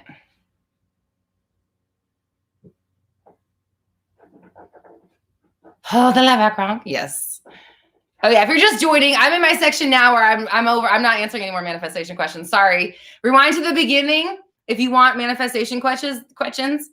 This is my selfish part where I just chat with you guys and have fun and get pumped up to do my podcast, which is what I do next. No, you guys don't want that. Okay. Okay, actually, I did have an idea because I was watching that, what's her name? B. What is her B? I don't remember. I don't know what her channel is. Her name is B, like BEA. And she reads cards and she does tarot cards, readings of like Trisha Paytas. And she did 2021 with like the Trump and Biden shit. Like this, like what's 2021 going to be like? And like, oh, she did one with like Jeffree Star and his assistant, whatever. So she does like card readings of like pop culture shit. And so I've been really enjoying her channel.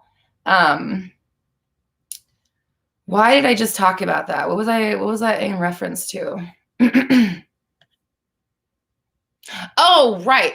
So she has a thing where she'll answer the questions and then she goes on like a private, like a subscription live and like keeps it going with people that are, I don't know. Do you guys want to do that? I don't know. I thought about like, we could do that and do like the personal stuff there. So people don't have to listen to this part if they don't want to, but then it's like, I don't like, want to make you have to pay for it. I don't know, but it's up to you guys. I don't fucking know.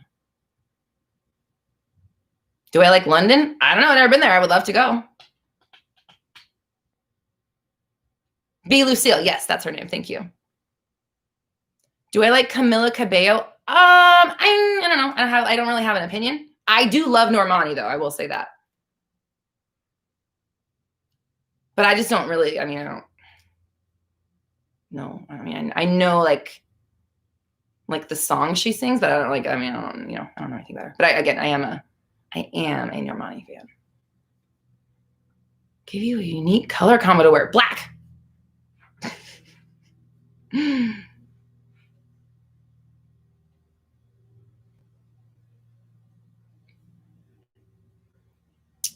Any advice to a 21-year-old? Okay. 21-year-olds. First things first. You do not know everything, okay? And if I know it feels like you just like have a fucking total grasp on everything in the world, but like trust me, you do not, and you will learn so much over the next coming. I'm only 37, so I only know from the next 16 years after that. But like who I thought I was at 21, I thought I knew fucking everything, and like everybody needed to hear it. Obviously, nothing has fucking changed. Anywho, but also understanding that like when you're 21, I know it feels like oh, I'm an adult now or whatever, but like you have so much life ahead of you. And life is long and it just keeps on fucking going. So be open, take care of your skin, don't smoke cigarettes, stay out of the sun, cut your drinking down if you can, use protection. When you're out there banging your gens all over the place, don't be a dick. Oh my God. What is this? Okay, sorry. My phone, I had to get a new phone and apparently this has a funky ringtone. I didn't know. What is this? I have to like reset my whole fucking phone. I forgot about that. Damn it. If you're 24, yes, that counts too. Yeah. Be open. Don't be a dick. Work hard. Don't expect everything to just be handed to you, but also expect everything to be handed to you. Because if you know manifesting and you're 21, 24, any years old, the rest of your life should be and ought to be a freaking breeze because you understand this power. So also use manifesting.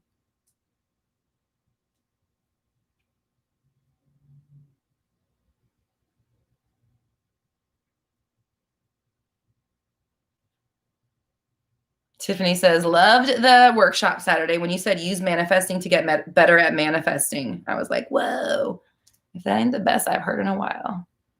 Thank you. I appreciate you. I feel like I've said that like 7,000 times, but I'm glad that you heard it.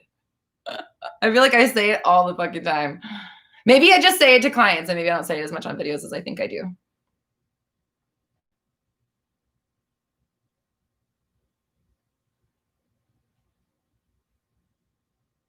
Ariana, yes, you are hella powerful as a 23-year-old. Yes, ma'am. Alicia says, hi, Roxy. Happy Madonna Movie Monday. I know you said you grew up in a spiritual home and you used to be an atheist at one point, but aren't anymore. What is your faith/religious beliefs right now? I think my religious beliefs are that all religions are true and real. And because like there can't be more than one source, right? Like it's all one source. And like it's not like, you know, these gods are separate or religion has different shit. It's all the same religion. So I believe that it's all the same. And my personal religion is keeping my thoughts in check.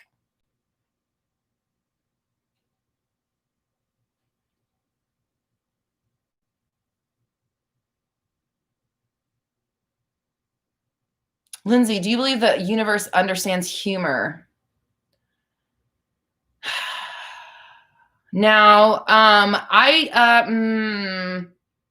give me a little more to go on. Like, I kind of think I know where you're going with this, but like, give me a little more to go on, like exactly what you mean.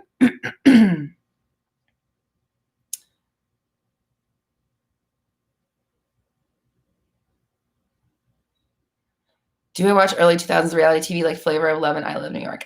Yes. Rock of Love. Yeah, all that. Of course. Absolutely. Yay! Sola says, Roxy, I paid for the New Year, New You workshop 27 minutes in, and I'm already so happy with this, worth every dollar and more. Yay, thank you. I liked it too, honestly. Like, after I wrote it, I was like, this is kind of good.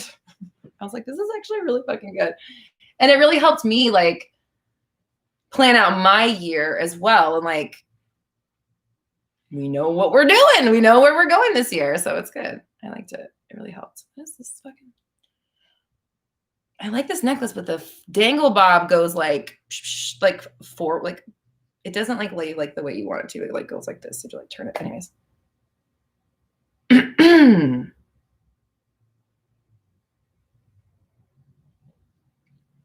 I watch the I Love New York reunion in November? No. Was there a new one? I need to watch it.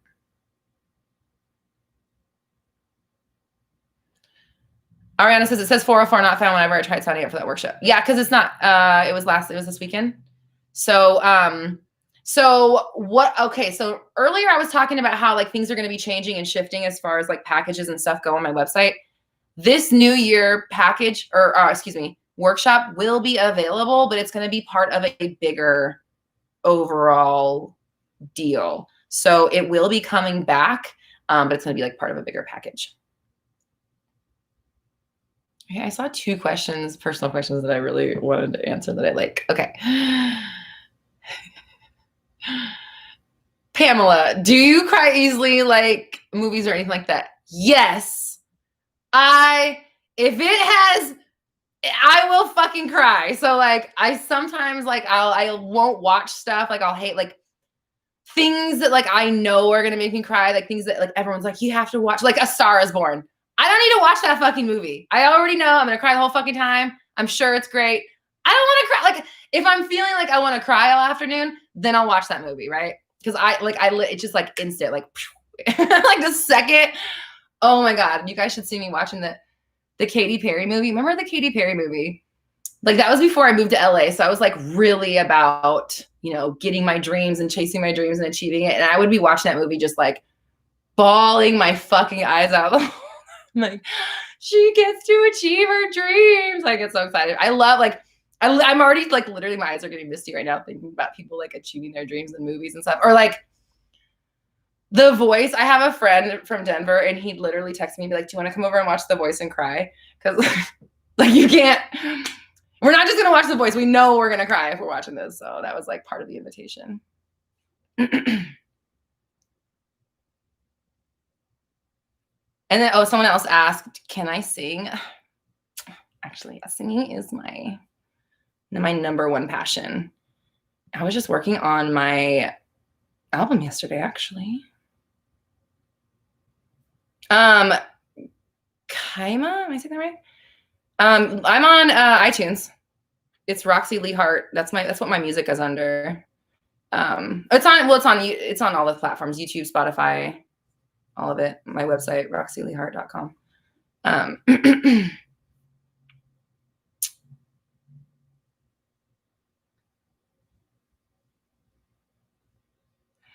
I like this real fast. Yakira says, hi, Roxy. I used your communication video with SP and started the 30 days of alignment, and SP contacted me the same day. Yes.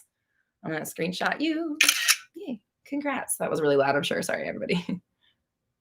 Okay.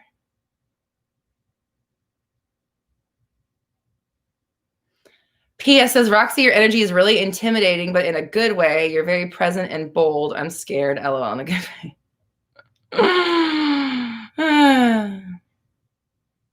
I don't know how to respond to that. Do I like Stevie Nicks? Come on. Yeah.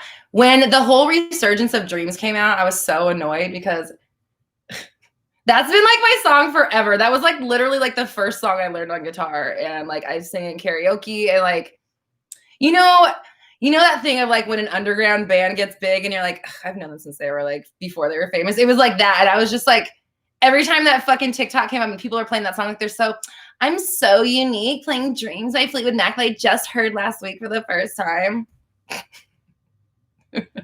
Sorry. Yes.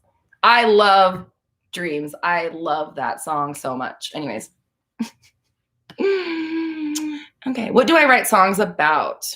Right now I'm working on, I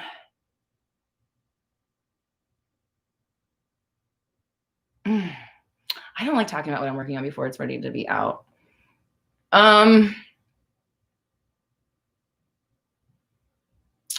Well, I'll say this. I have a personal project that I've been working on for a few years that I need to do and finish up. And it is it's about the passing of my cousin who's like my sister. So it's like an album of just like it's almost like kind of like progression of life, like after like starting with her death and kind of like the growth and the not growth, but the experience and learning to navigate life. So that album, me and Malachi started in like 2018. I really need to get that done, but I'm working on like Roxy Talks music stuff too. So like, that's kind of where I'm at right now. Did I watch Love Island? No. You want to see my mermaid tattoo? I'm getting this shit fucking covered up. I can't wait. I hate this fucking tattoo.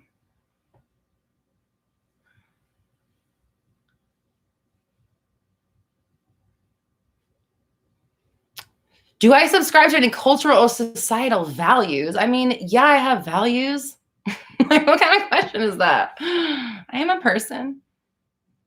Would I collaborate with other manifestation coaches in the future? Yeah. Yeah, probably. Yeah. Depends on who they are. Have I ever lucid dreamt? Yeah, actually, okay. When I was a kid, I used to have a lot of nightmares. So I learned to like how to become aware in my dreams so I could like start fucking with stuff. I guess that would be my closest answer to it. Yeah. So I would like learn, I'd have that moment of like, okay, I'm in a dream. And then it would just kind of stop being scary from that point forward.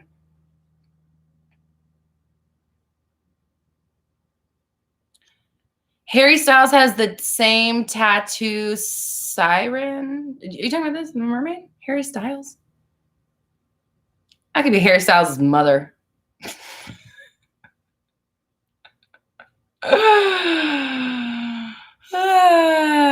Where music be under the same names. My music will be under, if it's personal, it's Roxy Lee Hart. And then when I release the Roxy Talks music, it will be under the Roxy Talks. It'll be exactly where you see the affirmations in iTunes. It'll be under that. It'll all be together. So yeah, it'll either be Roxy Talks or Roxy Lee Hart.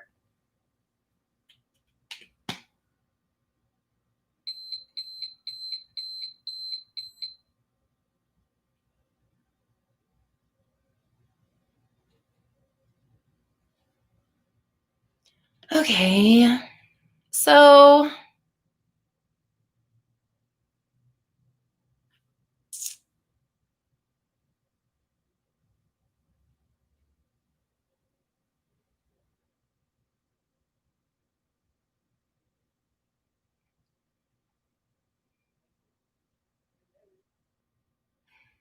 oh, Alicia says, by the way, I've been listening to your music on YouTube and it's so good. She said, your voice is amazing. I get Lady Gaga and Lana Del Rey vibes. I mean, that's pretty fucking accurate, I'd say, as far as like,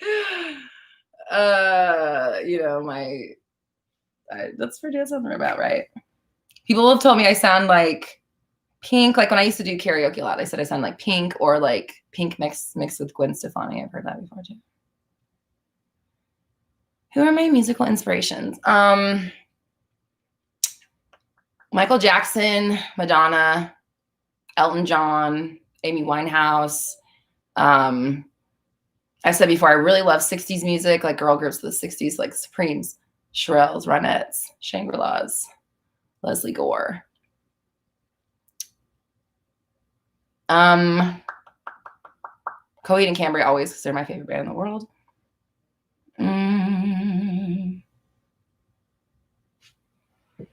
Like looking at my records.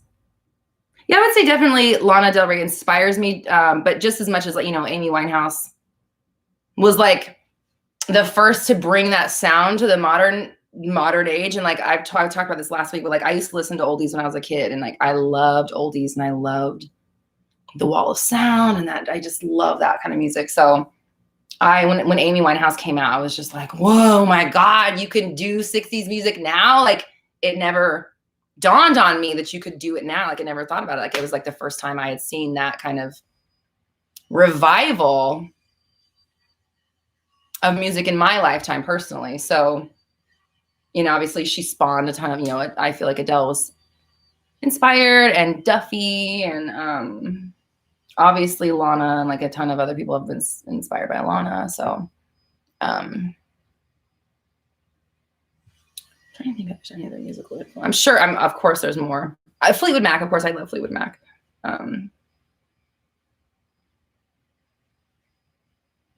Definitely a lot of like 90s R&B, pop, and grunge, because that was like the era I grew up in.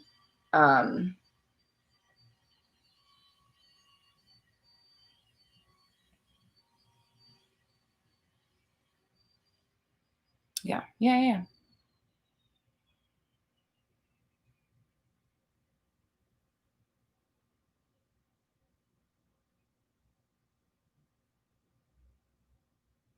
Do a cover of Bitches Back. Who's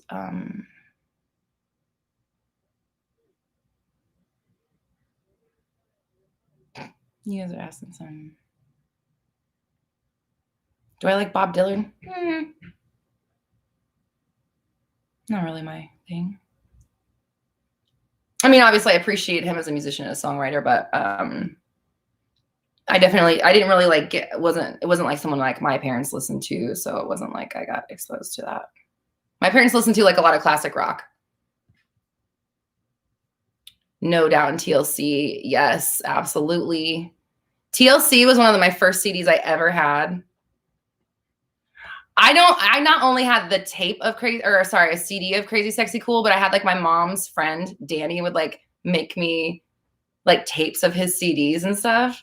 So I had a tape, like a recorded version of that before I got the CD, Crazy Sexy Cool. That was a life-changing album. What?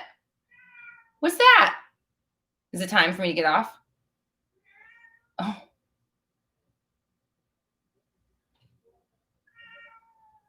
Do I like SWV, Escape, or 702? Yeah. Okay, let me tell you about SWV. So when I was a kid, my friends and I had, we had like a little group, right? So we would do like, we were so ridiculous. We would like put on shows like for our like neighborhood, and we would do like, for a while we were a drill team called the Black Panthers, and we would like be like going up and down our driveway like fucking my back aches, my shirt's too tight, like that kind of shit. And then we also had a period, I feel like this was when we were younger, when we were SWV, okay? So me and my two friends, Yvonne and Brianne, we were SWV, and each of us were a member of them based on like our skin tone, like their darkest to lightest. We were like the darkest to lightest, and we were SWV, and we would perform week for our fucking neighborhood, like with our tape.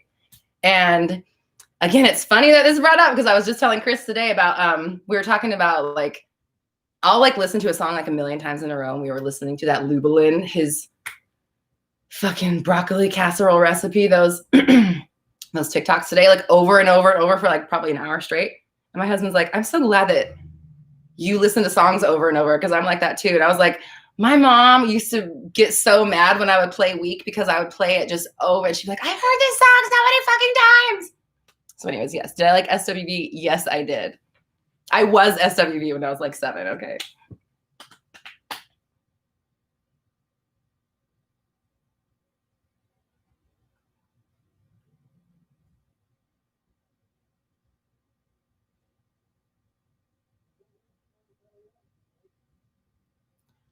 Okay.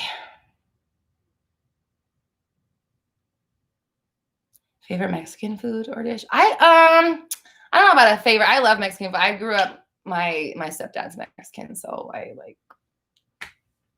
grew up with like authentic Mexican food my whole life. So like we like we have a joke. Me and my sister have a joke at our house. Like we could be out of like, you could be out of milk, you could be out of like literally everything. There will be tortillas in our house, like no matter what. Like there will be tortillas and nothing else. So like always like my mom makes beans like every week. They make beans and like, you know, tamales at Christmas and shit. So I don't know. I just like it in general. I love all Mexican food.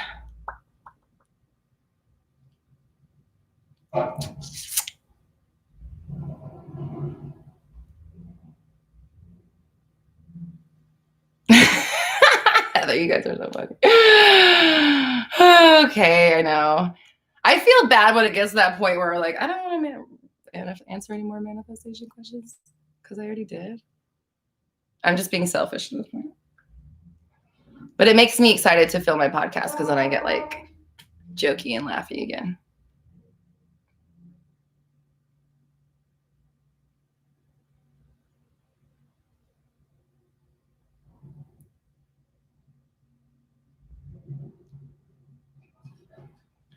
What is my ethnicity? I'm a quarter Black and white for the rest of it. It's interesting. I always thought I was Mexican too because my grandma, my mom's side is Mexican. Her last name is Jimenez. Her maiden name is Jimenez. But then when I got my ancestry back, I was like 2%. I was like, okay, I can't claim that anymore. So I'm just Black and white. Was it easy starting a podcast?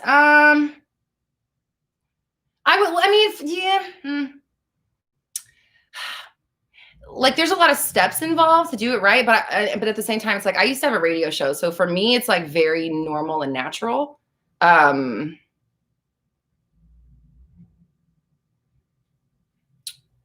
So was it easy? I guess for me, it's easy to turn on the camera and talk for sure, but like setting up your camera, setting up your lights, getting the right angle, like I still don't have my set right because where we have that's a mini Roxy Talks sign that I'm using for my podcast. It's like on a white backdrop so that the light we're working on updating the set. So it's like the set, the equipment, getting it online. You want to build up a nice little stockpile before you kind of like pop it on there. It's, you know, it's good to have transcription. So like there's a lot that kind of goes into it. It's not just like, you know, turning on the camera and talking, because then you have to edit it, you have to put it online, and you have to promote it. So,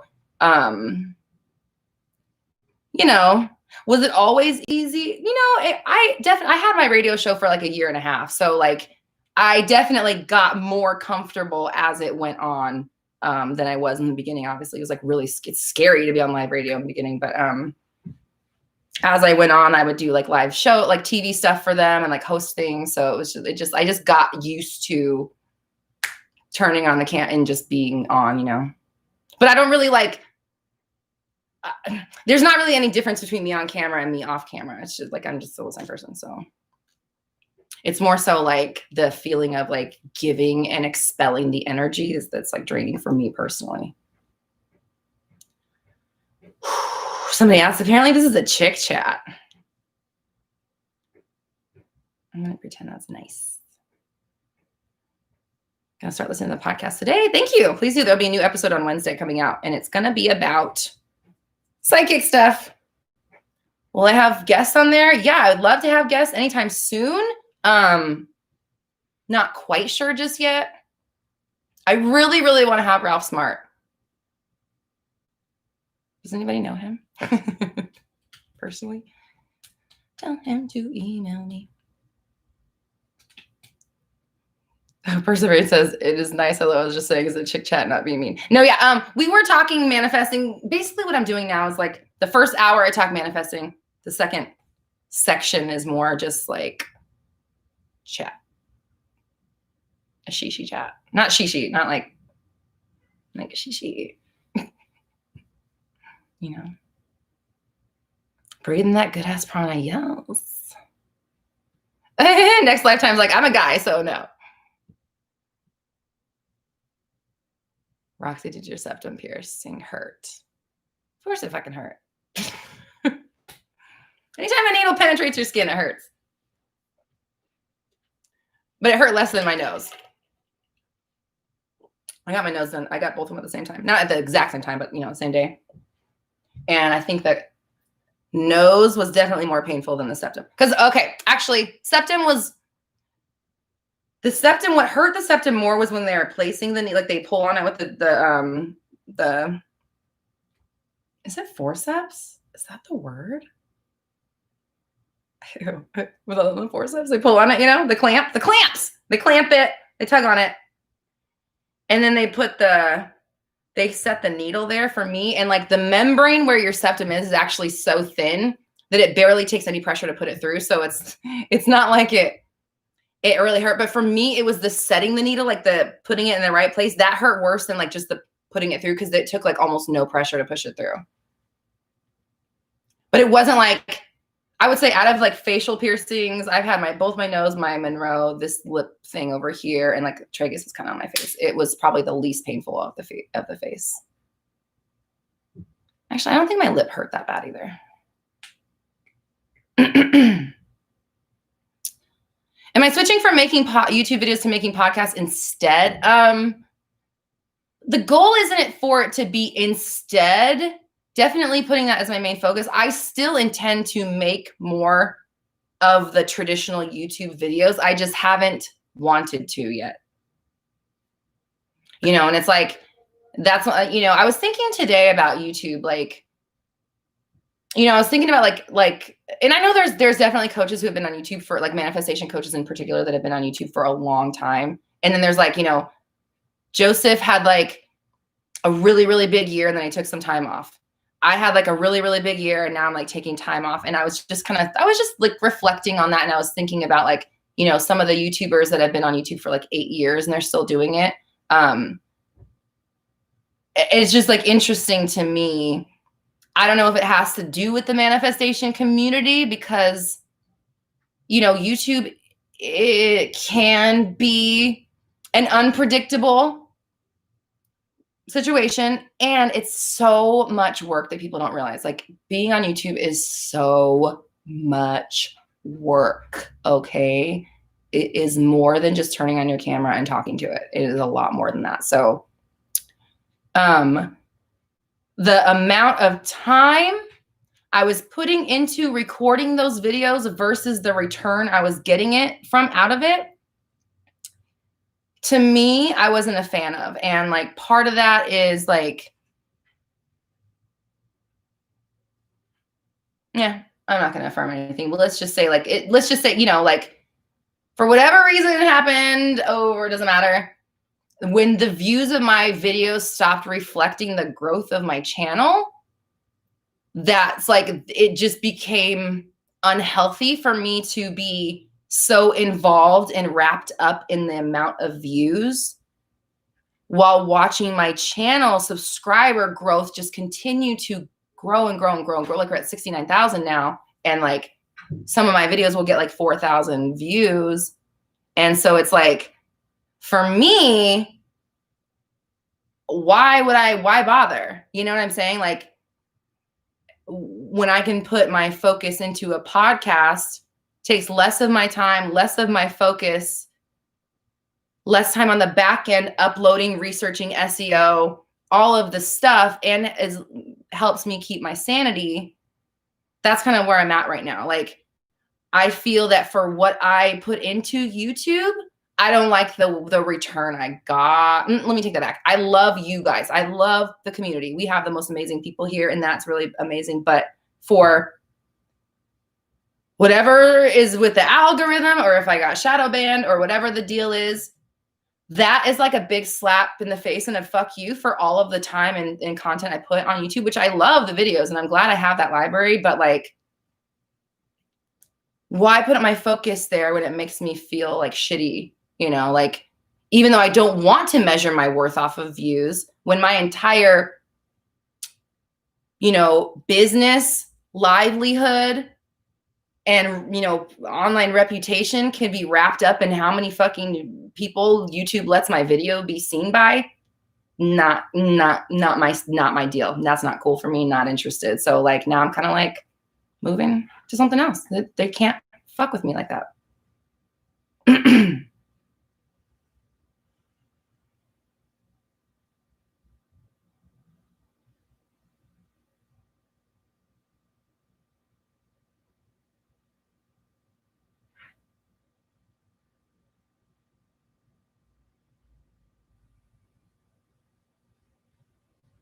Gina, can you be hired to run my TikTok account? I have somebody running my TikTok account, but you know, you can always, if you think that you could help the brand, you can email my your resume and stuff to my assistant, roxytalksassistant@gmail.com.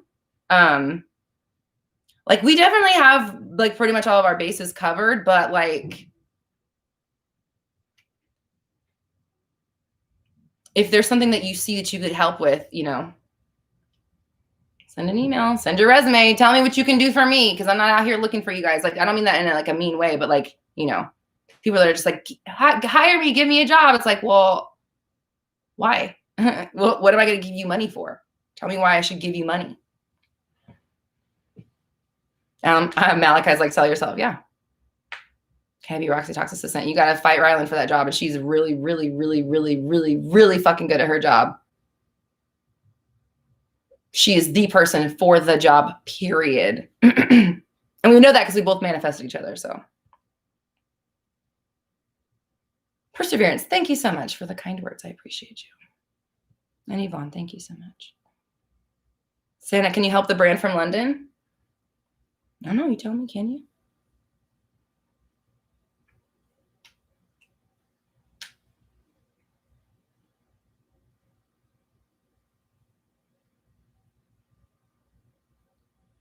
When you locate, I have a base in London. I'm working for you.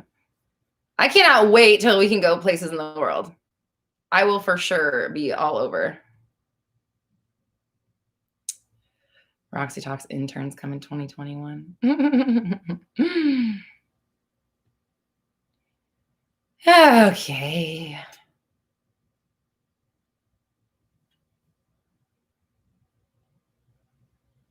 Bitch shoot? I don't know what that is. I've never heard of it.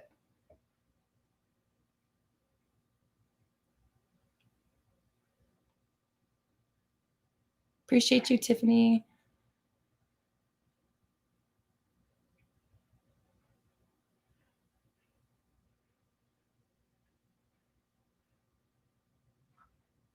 Okay. I'm taking you to Nando's. Do they have vegan food?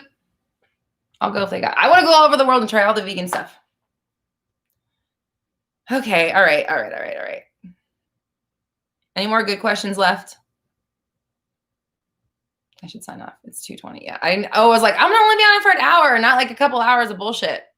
Here we are. Wagamans. I feel like I've heard of this just because I follow like vegan pages on Instagram.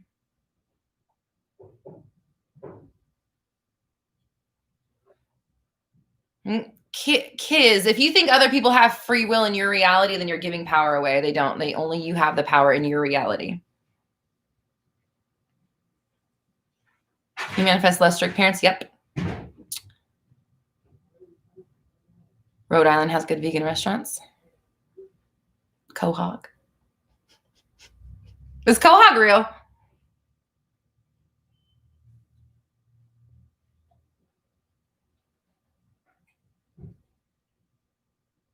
All right. No, it's not. Oh, darn it. That's too bad. What about this song? The spirit of Massachusetts is the spirit of America. I only know that from Family Guy. Okay.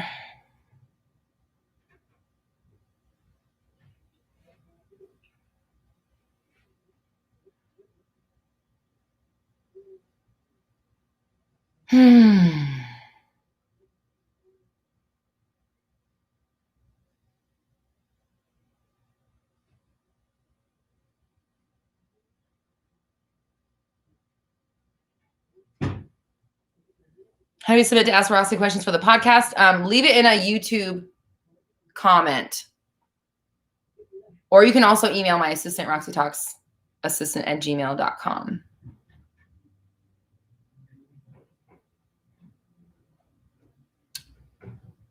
Okay. Oh, okay, you guys. Dragging me back in at 3:21.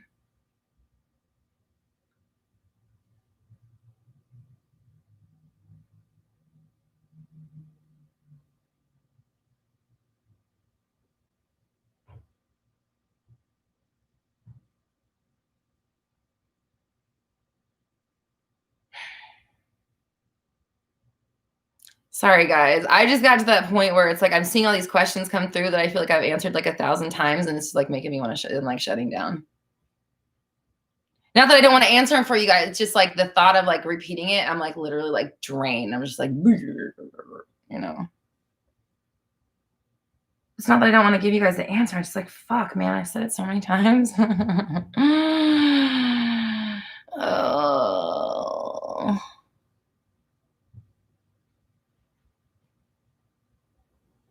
Kiara, what would you say to someone who's skeptical about manifestation? Watch Roxy Talks.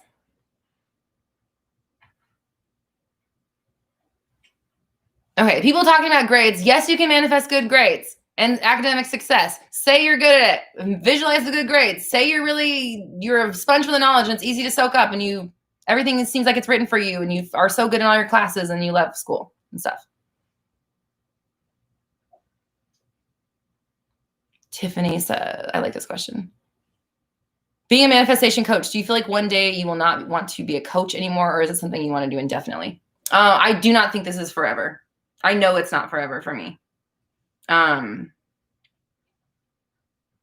as far as like coaching though, it's like I've always been a coach though. Like I've always been, that person that's like, bitch, blah, blah, blah. Like I've always kind of just been that kind of person. So I will always be uplifting people. I'll say that. Whether or not I'm going to be like coaching is a different story. I am working to potentially work like masterminds into my practice where, it's like a full day intensive kind of a thing, like maximizing the manifestation power and the focus and stuff on a small scale with small people, but not small people, but like small groups of people. But yeah, I'm not sure. Like I definitely will be a speaker and an author over the next few years. And then after that, I don't know what I'm going to do. I don't want to go from there. Do I myself ever react to the 3D? Oh yeah, constantly. But it doesn't matter because I can react all I want and still get what I want.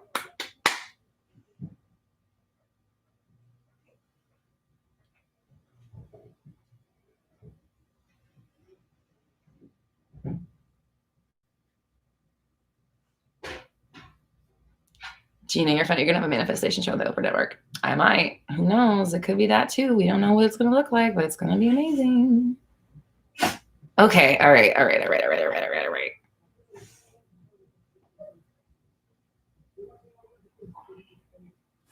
Santa, I thank you. Appreciate you. She goes, just type the subject in the search bar with Roxy Talks. She has a video about pretty much everything. True. Oh, we have a Roxanne. Hello, Roxanne. Name twin. Okay.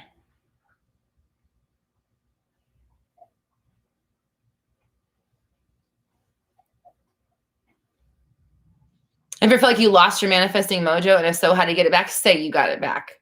Because you can't lose it if you tried.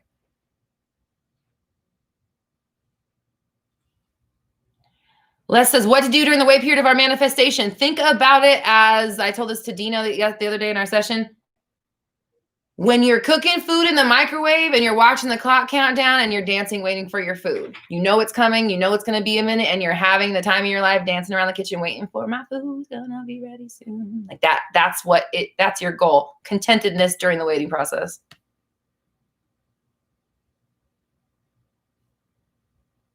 Okay. How did I find manifesting? It was told to me because I was speaking about myself in very low, like not good ways. Even though I believed in myself, the words I was saying were not reflecting that. And the person was like, you need to read The Secret. And I did. And here we are. That was almost 10 years ago.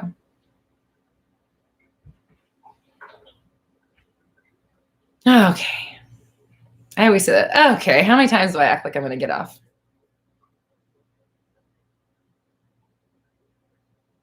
Do we manifest learning about manifestation? Yes. I certainly did.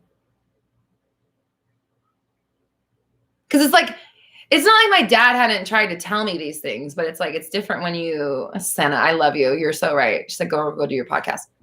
My dad tried to tell me, but you don't want to hear from your parents. My dad's like, don't speak that into existence. Karma and what you say has, repercussions. I'm like, yeah, whatever, Dad. Okay. No, I do not have a spiritual routine. I should though. All right. I gotta go. I'm gonna do my podcast. If you want to know questions about, can you help world problems like world poverty in some places with manifesting? Yeah, you sure can. You can change the way you're talking and thinking about it. And you can also manifest money and give it to people with poverty. You can help them physically. You don't have to just manifest for them. You could actually help them too. Okay.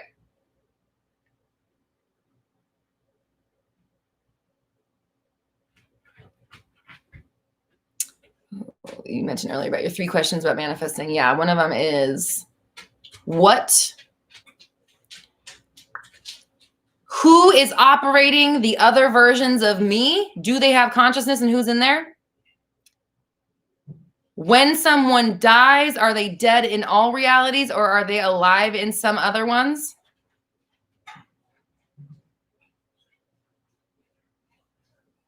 And if you have like a loved one person that passes away and they are reincarnated or whatever, is their soul still communicating with you and guiding you and talking to you throughout your lifetime? Have they already moved on to another lifetime? Yeah, those are my questions. All right. Oh, guess who came to say goodbye? You want to say goodbye? You want to come sit on my lap? No? You want to? You want to come up here? Oh, here comes Mango. Okay, I'm not about to be in the middle of a standoff with knife hands over here. Okay. I love you guys. I appreciate you. Oh, hold on. Gina says, I watched a quantum physics video on death in other realities. They said there are realities where the person never died. Can you email that to me, please, if you can find that video again?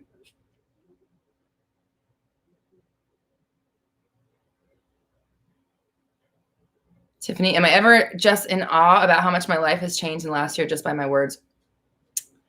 Sometimes, but I also just sometimes I don't really get it. Like I can't, like sometimes like the gravity of it is not as easy to see because I am living it. But there are times when I'm just like, wow, I fucking snatched my whole life, all of it.